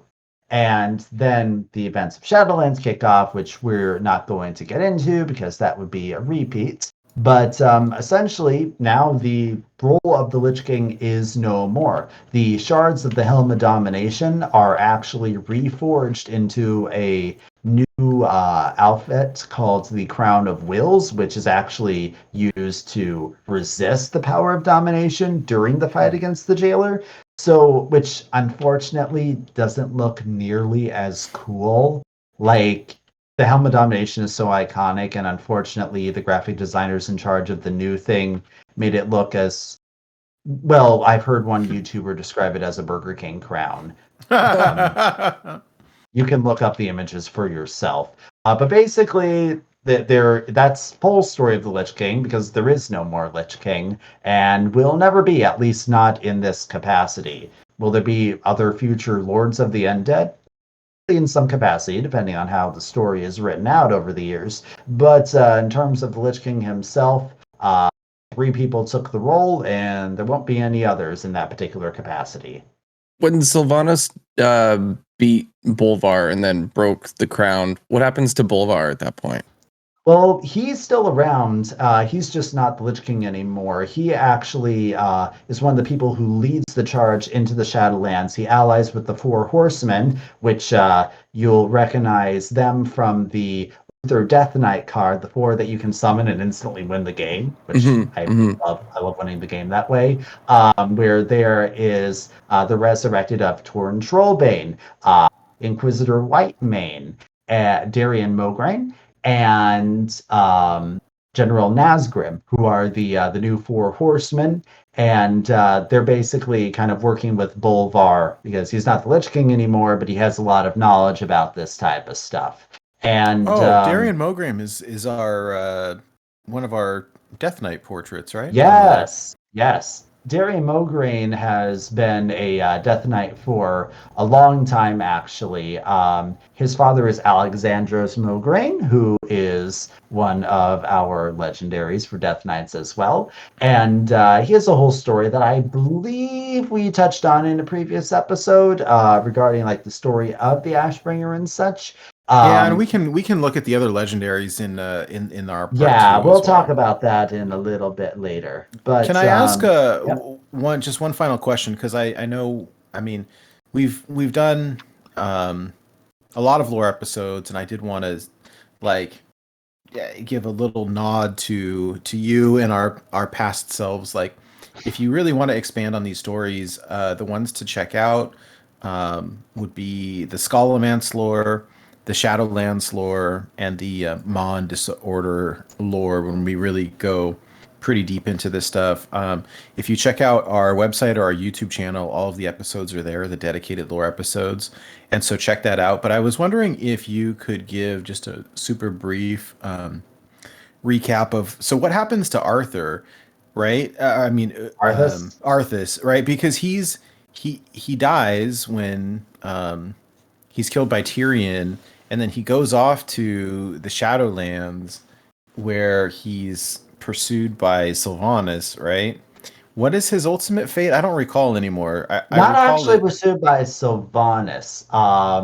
Although actually or was it, Sylvanas or was it Uther? Was it? Uther. So Yeah, what yeah, yeah. happened is that after Uther died, because he was killed by Luther? Frostborn, his soul Bluther. was his soul was split. He was a wounded soul, and because he was so selfless as a paladin in life, he was sent to Bastion to join the ranks of the Kyrian who collect the souls and take them to the Shadowlands. His mentor Davos learned his story and saw that his soul was wounded, and is like, we have to take revenge on this guy for what he did and all that he's doing here, and basically said, eventually he's going to die, and when he does, we'll be waiting. So as Arthas dies, they basically jump him, Uther and Davos, and Uther's getting his revenge. Uther is saying like, it's not vengeance, it's justice. It's not vengeance, it's justice. But like, it's vengeance because like he's not thinking clearly. His soul is still half of his soul is still being held by the jailer, the part that was stolen by Frostmark. He thinks a lot more clearly after you go on a quest near the end of the expansion where you unify his soul together. But yeah, basically, souls are supposed to go to the Arbiter, where they are fairly judged. All factors of their lives are taken into account. Part of this might have been, sure, Arthas made some really bad decisions and to an extent willingly embraced this corruption. He did also have like some mind control influence that was going there. Maybe that was a factor. Maybe his responsibility is reduced slightly. The Arbiter is the cosmic being that can instantly know all that and know where the right afterlife is to send somebody. Yeah, but isn't the Arthur Arbiter doesn't want to wait for that or take that chance. It's like, we're just going to jump him and we're going to cast him down into the Maw of Eternal Torment because that's what I think he deserves. And Arthas, his soul ends up being used by the jailer to forge another Morn blade, like Frostmourne, that's known as Kingsmourne. And basically, his soul is all burned up to the extent that after Kingsmourne is destroyed, Arthas' soul just flickers away completely out of existence and out of memory. Poor guy didn't get any chance of redemption in the afterlife. That was stolen from him.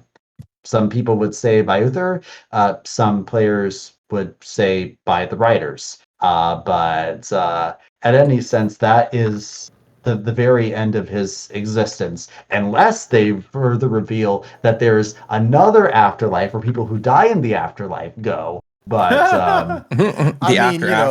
I don't know where they're going to go at this point. Sometimes he's such an iconic character that I struggle with.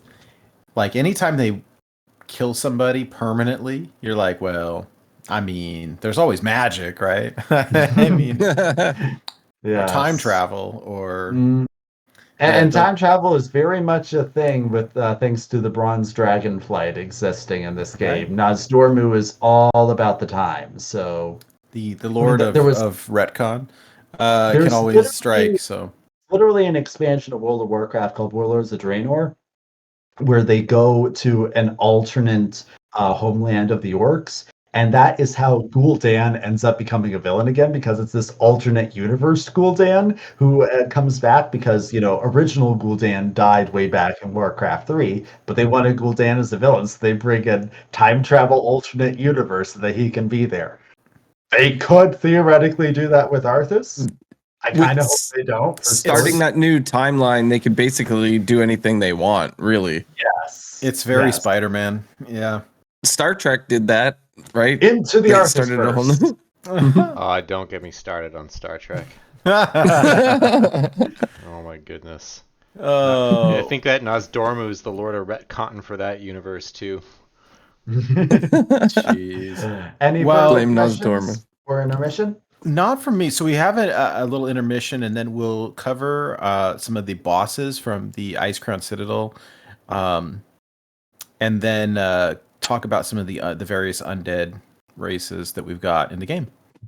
And I hope you all enjoy this. This is a little different from some of the previous parody songs. This is a little holiday medley that I cooked up for all you guys. It's the festive time of year, and hope you enjoy the season of giving good cheer and necromancy. Good cheer and necromancy.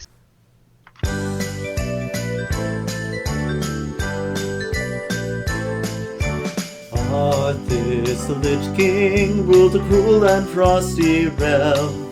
He was cold and dead, and on top his head sat a dominating hell. Arthas, the Lich King, was a monster, people say. He was once a knight, wielding holy light, till he lost his soul that day. There must have been some magic in that frost-mown blade he found. For when he took it in his hand, he destroyed the battleground. Oh, Arthas, the Lich King, was undead as he could be, commanding ghoulish swarms and some icy storms and some death knights and banshees. Thumpity thump thump thumpity thump, watch that scourge army go. Thumpity thump thump thumpity thump thump, marching through ice-crowned snow. Over the river, through Eversong Woods, to Silvermoon City we go. With Kel'Thuzar's ashes we'll raise a new ledge through Sunwell's magic glow. Over the river, through Eversong Woods, our icy winds do blow. Our endless ranks and living tanks lay barriers so low.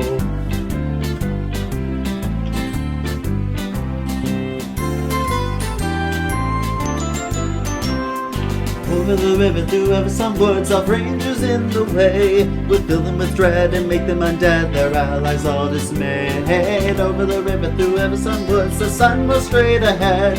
The gates will smash, now throwing the ash, Kel'Thuzar is back from the dead.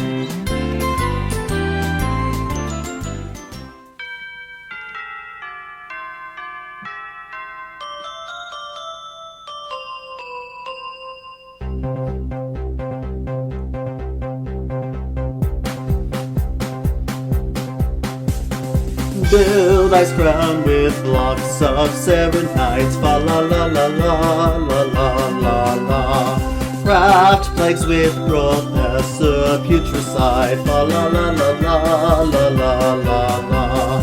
Sindra ghosts of lies above us, fa la la la la la la la la. Near the frozen throne of Arthas, fa la la la la la la la la. See the blazing blood prince council, fa la la la la la la la la. Led by the blood queen Lanathil, fa la la la la la la la la. Keliseth, Caladrim, and Valinor, fa la la la la la la la la. Serve the Lich King now forever, la la la la la la la la la. Death Knights wield ruined weapons boldly, fa la la la la la la la la. Powers blood, frost, and unholy, fa la la la la la la la la. Fear of horses, scourge tremendous, la la la la la la la la la. Lich King's armies all are endless, la la la la la la la la la.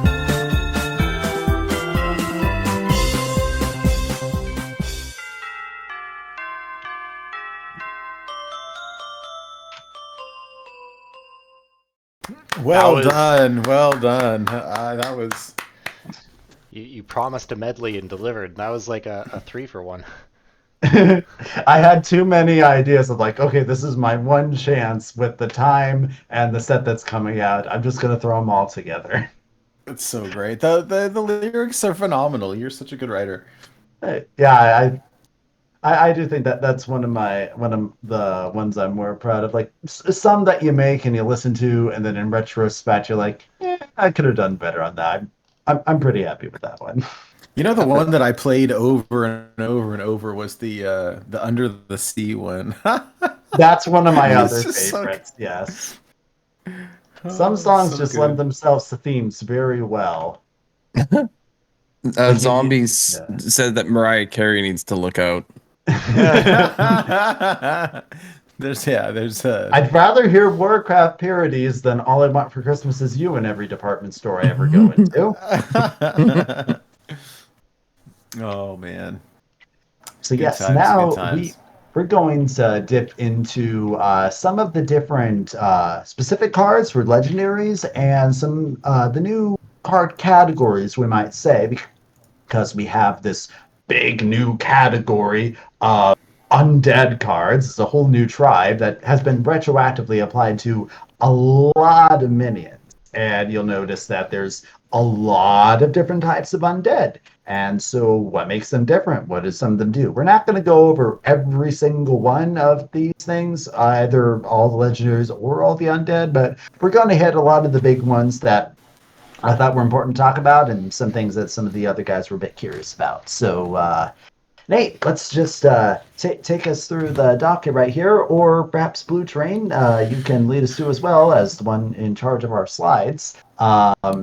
Well, you had So mentioned that a that's lot of awesome. these They are. legendaries. So we're not talking about all the legendaries, right? We're talking about there's a handful of the legends from this set that were bosses from the Ice Crown Citadel raid, like raid bosses, right? Exactly. And And so nearly every single raid boss from Ice Crown Citadel is a legendary Hearthstone card now, which I think is the most complete that any Warcraft raid has ever had in terms of Hearthstone representation. And my personal goal would be to eventually see every single card, every single boss in any raid or dungeon eventually get the legendary treatment, because I think that would be cool.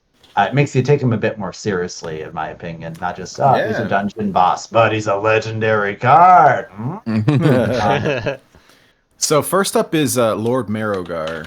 yeah, so Marrowgar is a very powerful version of what we might refer to as a bone wraith. They are large skeletal creations that are made from the bones of the dead, basically similar to how you might see one of the flesh giants or abominations we'll talk about in just a bit. They're all made from a bunch of the flesh and gut stuff. Basically, if you just have a skeleton version and you just magically put all the bones together, you're going to get something like Marrowgar, who is the very first boss of Ice Crown Citadel, I might add, and famous for yelling "Bone Stop!" and swinging around like crazy, like he just got off a carousel and is really dizzy or something. Next, we have another one of the new cards, Lady Death Whisper, who leans really into the frost runes that we have right here. Lady Death Whisper is a lich. She is one of the leaders of the Cult of the Damned, actually. Second boss that you fight in the Ice Crown Citadel raid. And basically, she is just kind of holding a rally that you interrupt with the call to the damned is like, and soon you shall cast off your flesh and join the true of the undead stuff, and like, and it's the higher form of existence, and blah blah blah. And yeah, you actually have to. I think you have to sit through a pretty long speech before you're allowed to fight her, if I remember correctly. I can't remember if that's changed or if I misremember it, but yeah, she's doing a bunch of cultic stuff right there. Deathbringer Sarfang, we talked about a little bit right there. He has kind of a cool thing where, depending on which faction you are, there's a slightly different scene that plays out afterwards.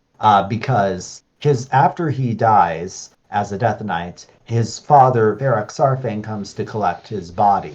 Now, if you are playing Horde, there is absolutely no problem right there. He collects it, says a few words about, I'm really sad my son is gone, and then leaves. If you're playing Alliance, King Varian Rin and Jaina are there, and there's a bit of a conflict because the Alliance and Horde, they're kind of allying against the Lich King, but they are enemies, and Varian eventually allows. He's like, let him pass. Let a grieving father take care of his son. It's like he really respects the honor that Varrock has. Like everyone respects Varrock, to the extent that when they were all they had to have a joint army of the Alliance fighting Cthulhu, which we'll talk about when we have our final Old God episode. Varrock was chosen as the one warrior who everybody respected enough to lead a multi-faction army.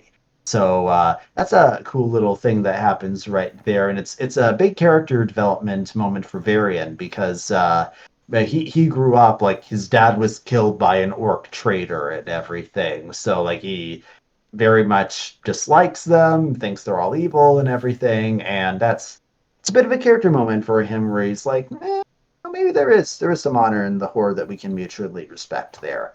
After Sarfang, we have Festergut, and Professor Putricide, who are basically, Rotface and Festergut are two of his creations who you have to fight before you can unlock the door to fight Professor Putricide, who is working on creating even more versions and stronger versions of the Plague of Undeath and everything. And his fight involves a bunch of concoctions getting thrown around he can use to mutate himself with and everything, which is... I guess the idea behind both the new concoctions concept and back in Frozen Throne, his old secret synergy right there was both are kind of trying to represent that whole mad scientist aspect. I think the concoctions version does a much better flavor development of that. The secret wasn't horrible, but it does make a lot more sense now with his new version, I think. I think I forgot to make a slide for Professor Putricide. Okay, I was frantically scrolling. It's me. This is what happens when you do stuff at like 3 a.m. And I was amazed because I kept finding oh wow, Festergut is actually a card in Hearthstone, but it was for one of like the solo content missions. Right. And then Rotface, of course, is our is our warrior legendary. I need a stinky. Yeah, that's the one. I need a stinky! Oh dear. Yes. And then, Putricide. Yes. Mm-hmm. Yes, they are what known as flesh beasts. They're like abominations that were specifically created by Putricide to be even bigger and grosser. Oh, so they were created by Professor Putricide. Yes. Okay. Yes, they're his lab experiments right there. So Professor Putricide made a stinky. Yes. That's why Rotface refers to him as Daddy. He says, Daddy, make toys out of you. Oh. That's what he's talking about. That explains it. Awesome. He is his creator. And this thing has like the mind of a baby or something, like, the intelligence level. And so it's an absolutely disgusting monstrosity that you want to put down, but you kind of feel bad a little bit because just like, yay, new toys. And he's talking about you, and he's like gonna break the new toys. But there's a lot of morbid stuff in the lore when it comes to all of this undead thing here. So I mean, just look at the art. It's morbid in general. It's disgusting. Yes, very much so. And that was their intention, and I compliment the storytellers and artists. They set out to make disturbing things in a relatively family-friendly game, and they managed to find that balance decently well, to be perfectly honest. Now, we also have the Blood Prince Council, led by Blood Queen Lanethal, and man, they were a large chunk of the legendaries back in Frozen Throne. 3 of the only 5 neutral legendary minions from that set are all these guys. So So you'll remember that earlier I mentioned how Illidan, when he was marching up the Frozen Throne, and he got in the big fight with Arthas and everything, he had some forces with him. He had like some Naga, he had some Demon Hunters, he had some Blood Elf forces and everything. Well, a lot of the Blood Elves died that day, and Arthas, the new Lich King, is like, I can use these guys for something. So he raises them up and specifically infuses them with blood magic. Frankly, I think that uh, unless like they could be remade in the future, but if these cards came out right now, they would all be Blood Rune Death Knight cards because they are. Vampires do exist within World of Warcraft, just in this very specific undead way. And they are known as the Dark Fallen or the Sand Lane in their language. And each of the three Blood Princes is a boss that you encounter either in a dungeon or a quest earlier in the questing experience. But they're all raised up under Lanethel for a big combined boss fight in Icecrown Citadel. So it's kind of like you have a little history with some of these guys. They're like, all right, can't wait to put you back down again where you belong. And then wait, we had a separate slide for Blood Queen Lanethel as well. Yeah. So you said that was a separate boss fight, or they're all combined? So all three of the princes have conflicts. I can't remember if they're all dungeon bosses off the top of my head, but they're all beings that you kill either in dungeons or as like the final boss of a questing zone or something. But at the start of the fight, you see them and Lanethel is there. She's like, "You thought we died easily, huh?" And just like it raises them all up from the dead.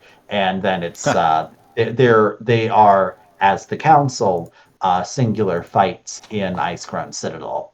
Gotcha.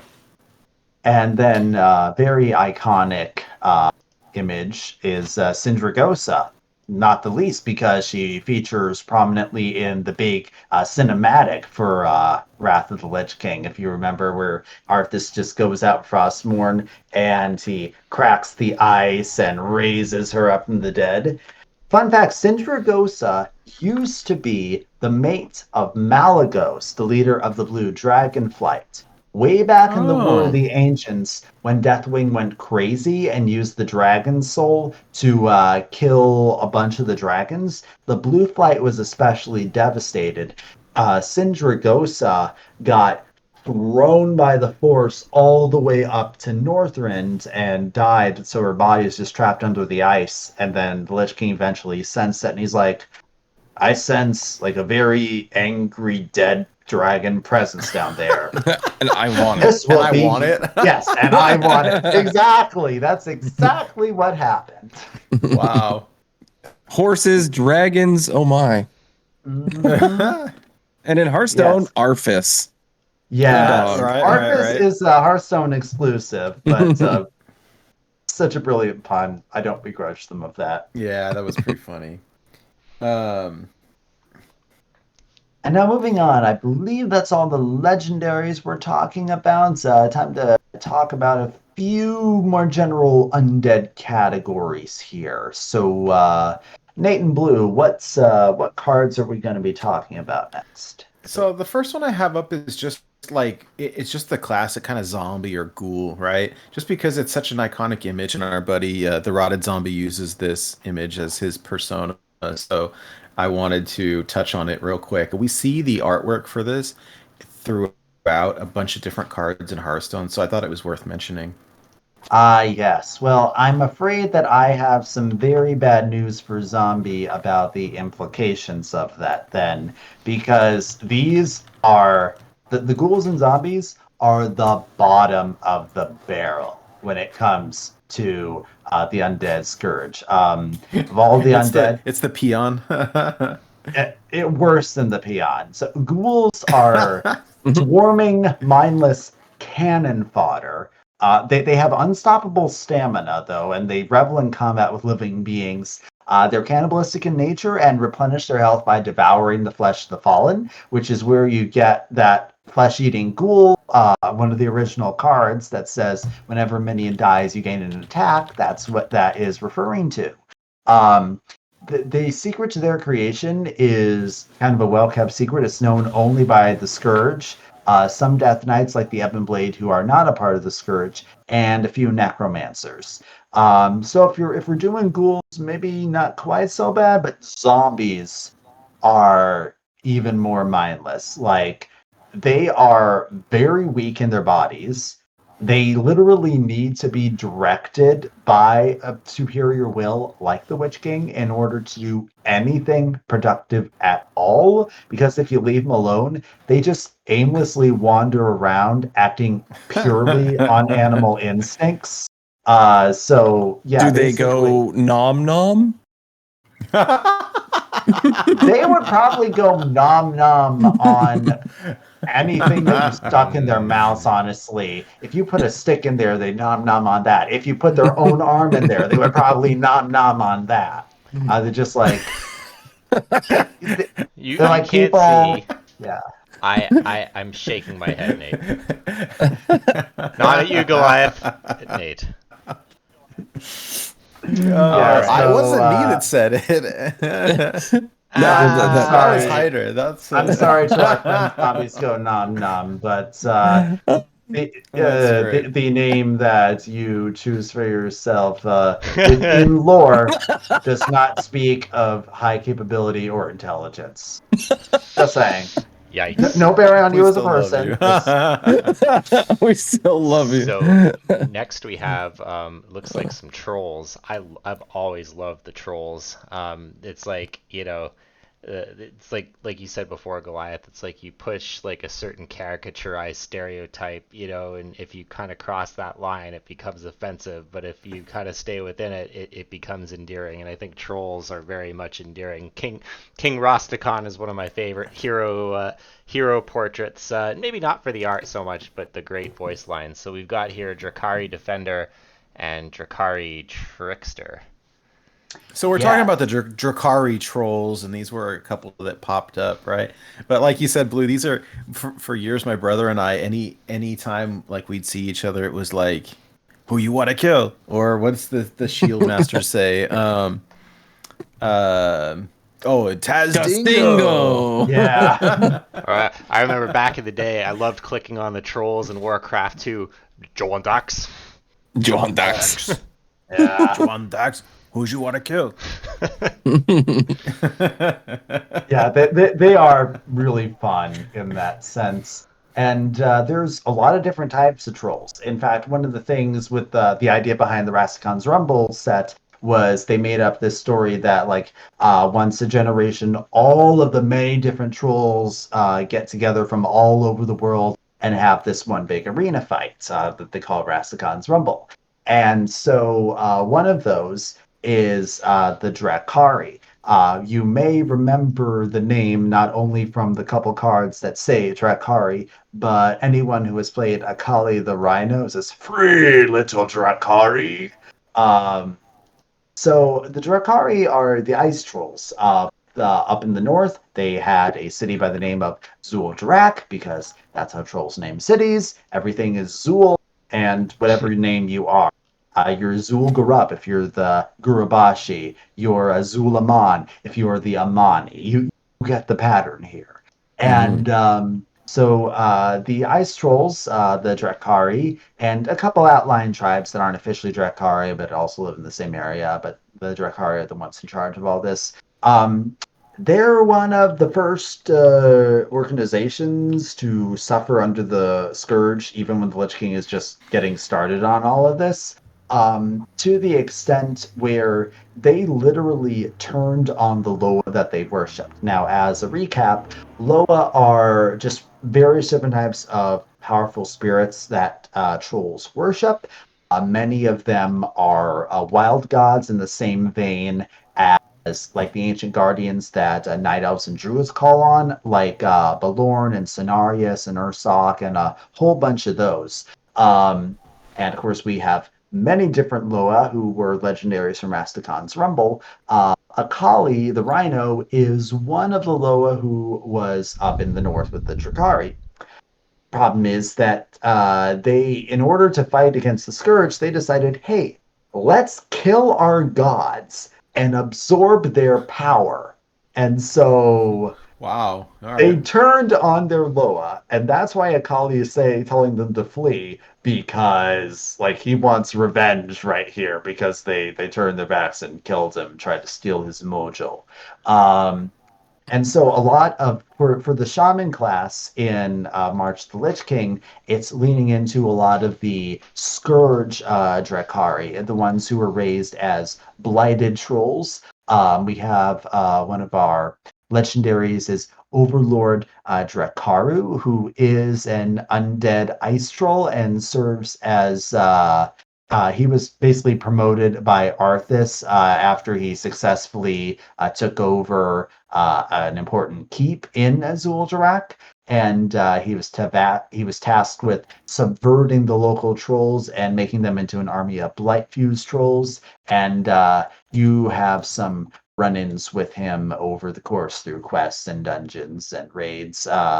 In that particular zone of Northrend in the Wrath of the Lich King expansion. You actually fight him while disguised as an ice troll. He's like, yeah, I'm totally working for you. Oh, no, we're getting you. And the Lich King actually opens a portal and visits after you finish the fight. And because the guy's still alive. And the Lich King is like, I like you because you were very duplicitous in this. You were very deceitful. And I admire that you stabbed this guy in the back. So I'll let you live this one time. And he turns to his minion and he's like, you failed me. I'm just going to kill you. So the Lich King actually takes care of this guy for us. Jeez. Values. Yeah. Next The we Lich have King has none. Abomination, another one of these. I don't know what the correct term was. Once again, I always think of the character from Heroes of the Storm that is based off of these Abomination type characters. So, and it looks like we have another one here. We've got Abomination and Hollow Abomination. There was a few more. I just grabbed a couple. But then, yeah, of course, we have Patchwork as one of the newest legendary cards, and we had him in Battlegrounds long before that. And the one that I always think of when I see these is Stitches from Heroes of the Storm. Yes, Stitches. That's it. That's kind of where I was first introduced to this kind of character type. They are extremely disgusting. They are also extremely stupid. But basically, they are Frankenstein monsters here. They were, as I mentioned before, literally invented by Kel'Thuzad's necromancers and Scholomance. And yeah, it's basically like, hacking bodies apart and sewing them together. There's actually a quest I believe in the Barrens in World of Warcraft, if you're Horde, where you're helping this undead alchemist guy gather the parts. Like, you go off, okay, he's like, okay, I need to create an abomination. Go off and kill some of the powerful soldiers to get some limbs. And you go back, and you're like, I have the limbs. Okay, I need a brain. Go off and kill a powerful general because they're the only ones smart enough to survive this process, because it makes you a lot stupider. You need to have something left. And it's really gruesome, but he's just putting it together. He's so proud of his baby here. It's all rather disturbing. They are,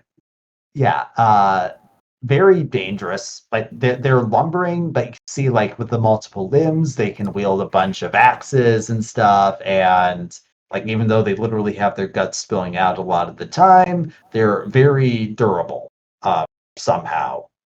And that's basically when it comes to abominations. Fun fact, if you are visiting the Undercity, if you're playing Horde in World of Warcraft and you're Forsaken, they play the role of the guards. Like, if you're in, let's take Stormwind, for example, because we have a whole set based on that. And there's references to, like, the Stormwind guards, and, like, you'll click on them to ask for directions or something, to all the, I need to go to the stables, I need to go to the mailbox, where do I find the auction house, all of that. in Undercity, they have the abominations do that.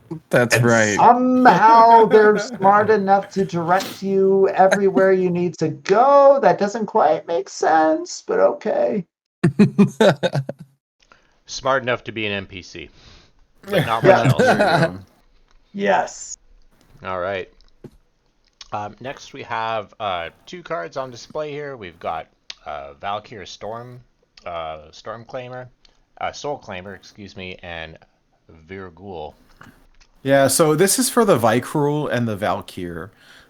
These are just a couple of examples, but these are like kind of like the Norse representations, right, of like the Vikings and the Valkyrie. Is that right? Yes. So you may remember from our Yogg Saron episode that there are the Titan Forged, and most of them are just Norse god ripoff names. One of them being named Odin, but spelt with a Y. So Odin. Not non-copyright claims, Norse god right here. Now I'm picturing it like so I don't know to what extent you guys have this struggle when you have to make a username for a game or a character name in an MMO. And it was taken. And yeah, it's So you taken, spell and it you're playing differently. around trying to find the alternate spellings. That's how I feel like Odin did this. It's like, oh, that's taken. I'll put a Y in there.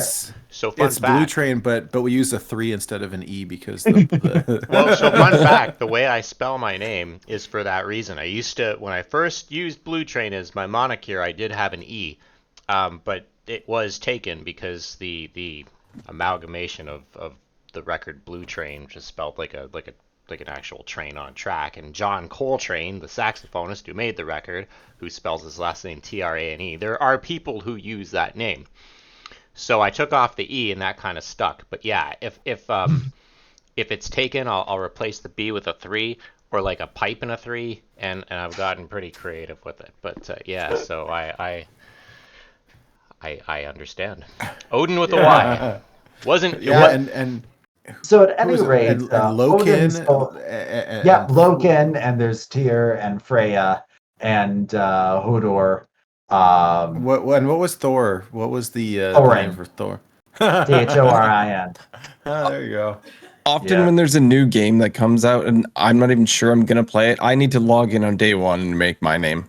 Yeah. Just so I know I get it. Before it's There taken. can only be one Hydra list. Wow. All right. Hey, I'll still play it. Odin with a Y has this whole thing where he wants to he wants to have a bunch of warriors, like the greatest warriors that died. It's a very Valhalla type of thing. He has this thing called the Halls of Valor, and he needs souls from the Shadowlands taken back where he has built new mental bodies for them. But in order to do this, he creates the Valkyr, who have the power to travel the Shadowlands and bring back these souls. Now, the Vykrul are the originally one of the many Titan Forged races who succumbed to the Curse of Flesh by Yogg Saron, and are the distant ancestors of humans, as we know them now. And so the Vykrul kind of had a big warmongering thing going on. I mean, they're based off of Vikings. They're doing a lot of raiding and stuff. And they had actually been, like, there were some that were kind of still around living. A lot of them had been defeated by, I believe it was the dragon aspects, and put in suspended animation. Some others had actually locked themselves in suspended animation, hoping that it would stave off that Curse of Flesh stuff and they could stay stony. And yeah, like, oh man, I just realized what I said. They wanted to be stoned forever. I can't believe I just said that. As one does. But that it didn't work, by the way. But what happened was that the Lich King managed to not only, influence ones that were still living and around and stuff, the Plague of Undeath, but literally just sent the Scourge forces in there, killed these things while they're sleeping in their suspended animation, and then raised them up.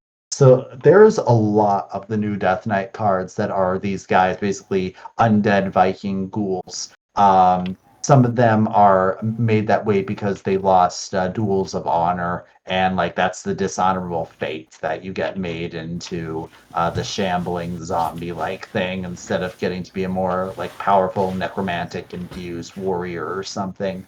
Um, and then it was from the Vike rules that the Lich King learned about the Valkyr. And he's like, those would be really useful. I want to make some of those. So it's very similar, like horse, I want. Dragon, I want it. Undead angel thing that will carry souls and raise the dead, I want. And it was actually really hard, even for the Lich King, which as powerful as mind and power as he had. But eventually, he managed to figure out how to create his own. So there's two different types of Valkyr. Then, generally, you can tell the difference because the golden ones, like I believe there's one called like a Sun Touched Valkyr or something like that. We have one that's a golden in the cards. That is one that serves Odin. The pale white ones are the ones who serve on death, either ones created by the Lich King, and or after the Lich King was gone, several of the Valkyr worked for Sylvanas instead, and were key to keeping her alive because she died a couple times, and like spends the Valkyrie to get her back up. They're like her life counter in a video game sometimes. And so that's where these comes from. This particular Valkyrie is a dungeon boss. The exact name of the dungeon is unfortunately slipping my mind at the moment because I did not play the Wrath of the Lich King when it was out and have not done all of the content as like the old content for me as current game. So I'm afraid I can't. I think maybe it's a thing called the Hall of Mirrors. I can't remember for sure. It's all good, but Yeah. we see these cards keep popping up, and it was interesting. I didn't think about it until you mentioned it, but there are so many different types of undead. It's not just, I mean, so many cards got this newly added card type or tribe, but there's really a pretty wide kind of variation there. And so this next one is one that you touched on earlier. So it's the Nerubian. So up on the screen, I've got a Nubarak and a Nubrakan. Yeah, so the Nerubians are interesting because they are descended from old god minions. You may recall from us talking about the old gods that back during the ancient days of the Black Empire, they literally secreted two races out of their disgusting fleshy bodies. One of them was the Faceless, and the other was an insect race known as the Akir. Now, after the Black Empire was destroyed and the Akir were eventually scattered after a conflict with the Trolls that was creatively known as the Troll and Akir War, they scattered to different areas. Ones that went down south ended up becoming the Mantid.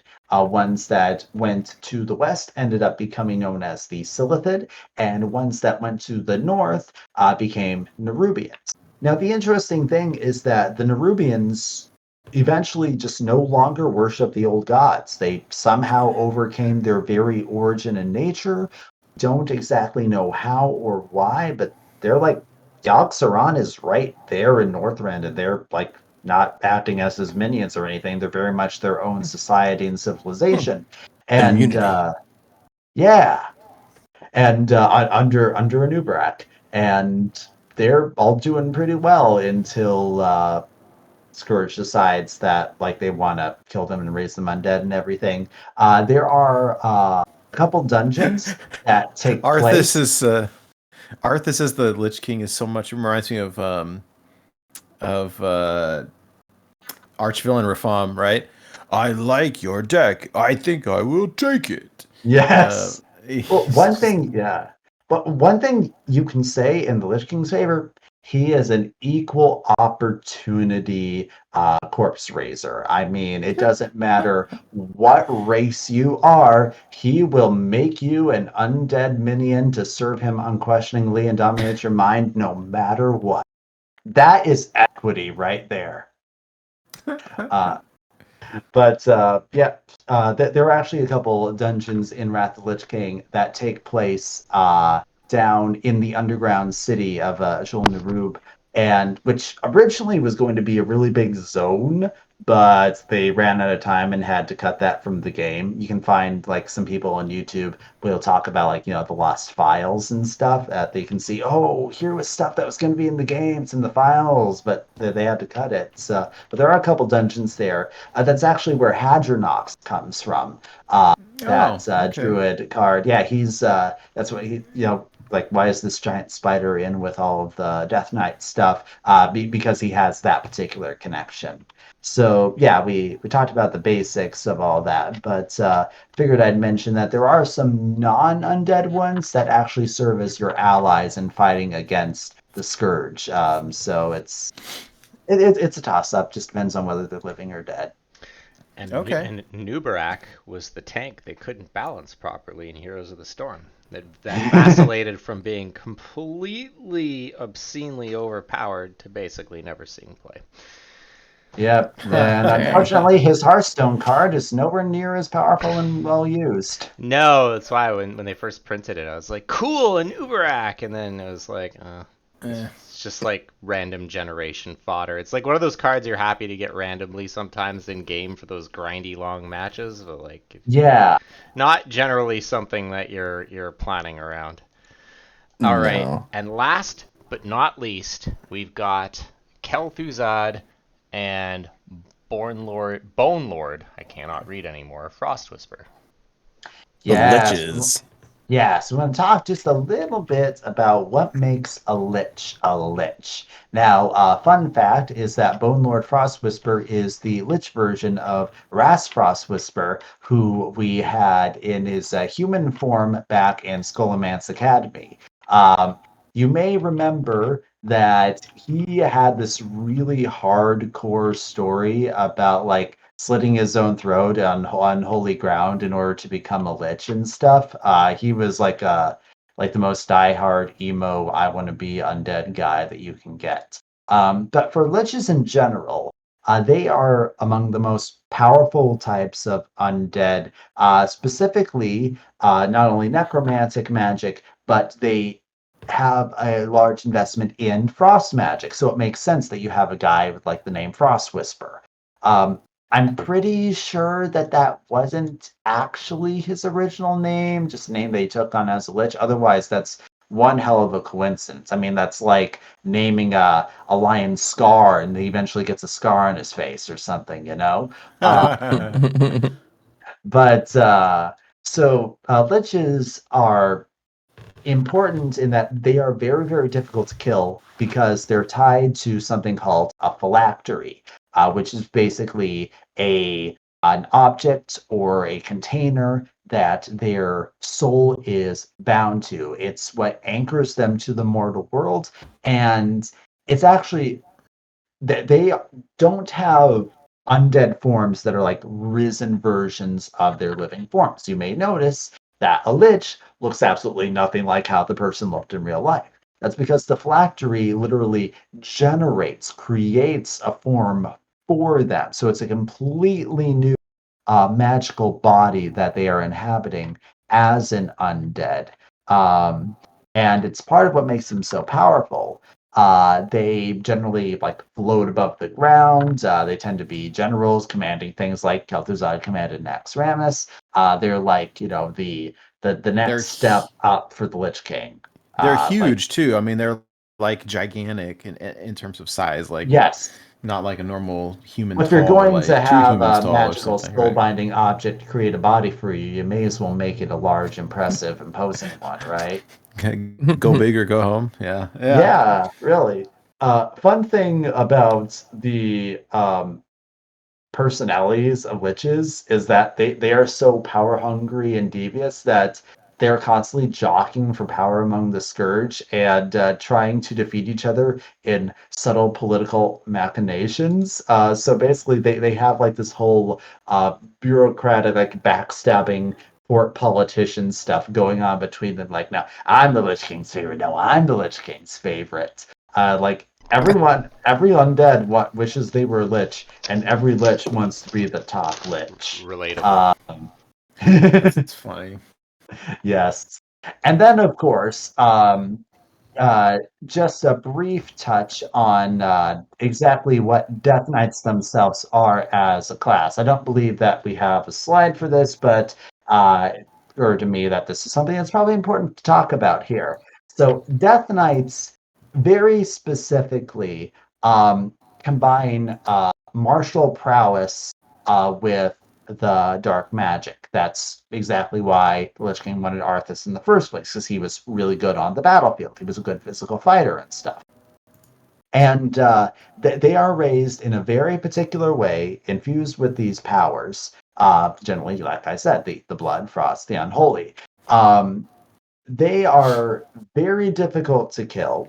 As an example, you may recall two Death Knight legendaries, well, neutral legendaries in the past who the characters happen to be Death Knights. Baron Rivendare, the minions trigger their battle cry, their death rattles twice. The scourge will consume you. He had his head removed at one point as a Death Knight, but he was just risen again. Again, Kel'Thuzad was doing a lot of this stuff here. The Black Knight, destroy an enemy minion with taunts. He had to be killed no less than 4 times by members of the Argent Crusade in order to put him down for good. And because of the way they're created, Death Knights have this hunger for slaughter. They must inflict pain and suffering on some living thing. Otherwise, they get this blood craze that's uncontrollable and they just go out and slaughter everything. It's just a part of their, very dark, unnatural nature. They shouldn't exist, really. Some of them, with free will, try to find a way to use it for good and keep that under control, but they have to be aimed at something. I'd say the most realistic you could get in terms of having some sort of peaceful Death Knight that lives among society, who's not like a torturer or something, is having them work as the local butcher. Be like, yep, slaughtering the pigs. This keeps me from killing everybody else. I think that's about the best that you could ever hope for as a Death Knight, really. Wow. And those are a lot of not every single type, but when you look at a lot of your undead minions, they're probably going to fall into one of those general categories, or a slightly smaller, more obscure one that we've already been talking for several hours. We're not going to go into every single niche here. Some of you might be happy to stick around for that, but I haven't. So It's that's amazing how deep and rich it all is. what I love about this world, about this game. They've had so many years of building everything up. Sure, some writers better than others. Some parts of the story work out better than others. Some retcons you like, some retcons you absolutely hate. But it's all real interesting to explore. And there's always this obscure thing of oh wait, there's this thing that came from a comic book that was published 7 years ago that hardly anyone heard of. That it has this element of lore in it. It's a big world when it's a multimedia project. Yeah, and it's funny, just to kind of underscore that, you touched upon the insectoids kind of going to the different regions of Azeroth and kind of evolving into newer different races. The Mantid, that was my favorite. The Pandaren and the Mantids fighting in Mists of Pandaria. That was my favorite WoW expansion. A lot of people didn't like it. I really did, and I was really I remember. I think if I remember correctly, seeing a commercial for Mists of Pandaria in a movie theater was one of my earliest exposures to just that World of Warcraft existed. I didn't play it until the Legion expansion came out. Oh wow! But you were a latecomer I remember thinking, well, yeah, I got in. I've said this before. I got into it because of the Warcraft movie, and so I got invested in the story. And I'm like, I want to know what happens afterwards. And it turns out there's 20 years of content. Yeah, there's a lot afterwards. And I'm You're delving into boy, the what I wikis get trying to myself understand into. it. which Yes. frankly it was more interesting and probably better fleshed out than the film, which was Yes, I agree in retrospect, but I am nostalgic for it now, and I own it on DVD because it it's what got me into all this, and I enjoy it for that. That's It's interesting. fun. It was fun. My introduction to Azeroth was Warcraft, Orcs and Humans. I just outed how Yeah. old I am. Yeah. Yeah, I unfortunately Same. I'm not old enough to have experienced that, and I don't. Maybe there's emulated versions of that old Yeah, stuff. no, GOG. Yeah, get 'em You on can get GOG. it on. You I can get them would- on GOG for super cheap too, and I they're would hope playable. so. I would actually yeah. recommend skipping Warcraft, Orcs and Humans and go right to Warcraft 2. There was much. Yeah. It played a Agreed. lot better, Yeah. and the narrative took a major step up. Like, Yeah, and Warcraft 3 was when they really took their dive into we're going to expand this into a rich story. yeah. In Did you Warcraft play, 1, you can't even move the camera around properly when you're trying to look at your map. Like it's not fun. Going back to that because it's bad in that aspect, but it's yeah. Number 2 is where you really start to get a lot more voice lines and stuff on the characters, and it's pretty good. Yeah. Yeah, you can get Warcraft 2 with the expansion for $7.99. It's totally worth it. It's really good. Here's the I'll post the link in our chat Because in it's all Twitch and also in 2D, our Discord. It still looks good today. It- I mean, got a retro feel, but the art, the pixel work is quite good. It's very good. It holds up surprisingly well. I replayed it not too long ago, and yeah, the price is definitely worth it. Well, there you go. You have homework, everyone. Go play Warcraft 2 if you have. Yep.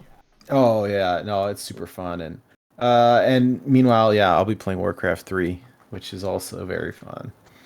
So, anyways, we have been at it for quite a while, so I think it's probably time to wrap things up. But I wanted to say a big thank you to Blutrane for hosting tonight, especially last minute, and we send well wishes out to Sheep and hope he's feeling better soon, and we'll welcome him back next time. And also, big thank you to Goliath for being our diligent lore master as always, and indulging us with all your stories. It's so fun to learn all of this and ask questions and kind of figure out who's who in our Hearthstone Warcraft world. So yeah, thank you both very much. And Hydra, I always love hanging out with you. So thank you for being here. I wanted to say one quick thing before we end this. We did, not for a long time, but last week put out a listener challenge, and I wanted to extend that for a bit. So we're not going to have a winner tonight or anything, but I just like it to extend it at least until next week. It was just completely random because we had Dano on and we were talking randomly about a discard Cthulhu warlock. And so it was to post your best screenshots of the funniest or amazing thing you could do, and you can still participate and post that in the Discord in the weekly challenges channel. Hey, I'm excited. We just stopped doing it for a little while because we were not getting a ton of participation, but hey, if we're having fun with it and people want to join along, I'm all for it. So I think that's great, and I would love to see people participate, and maybe I think people get busy. Maybe one of the downsides in retrospect was not having enough time between challenges, because by the time you listen to the podcast, like it's already due the next day or whatever it is. And so yeah, I'm all for it. I think it's great. And so I love seeing, as Dana would say, Saturday morning Cthulhu's.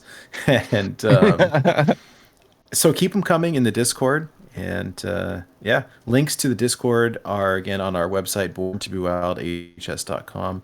And we'd love to interact with everybody. It's a lot of fun. So, all right, friends. Well, thank you all again for being here tonight. That basically wraps up this week's show.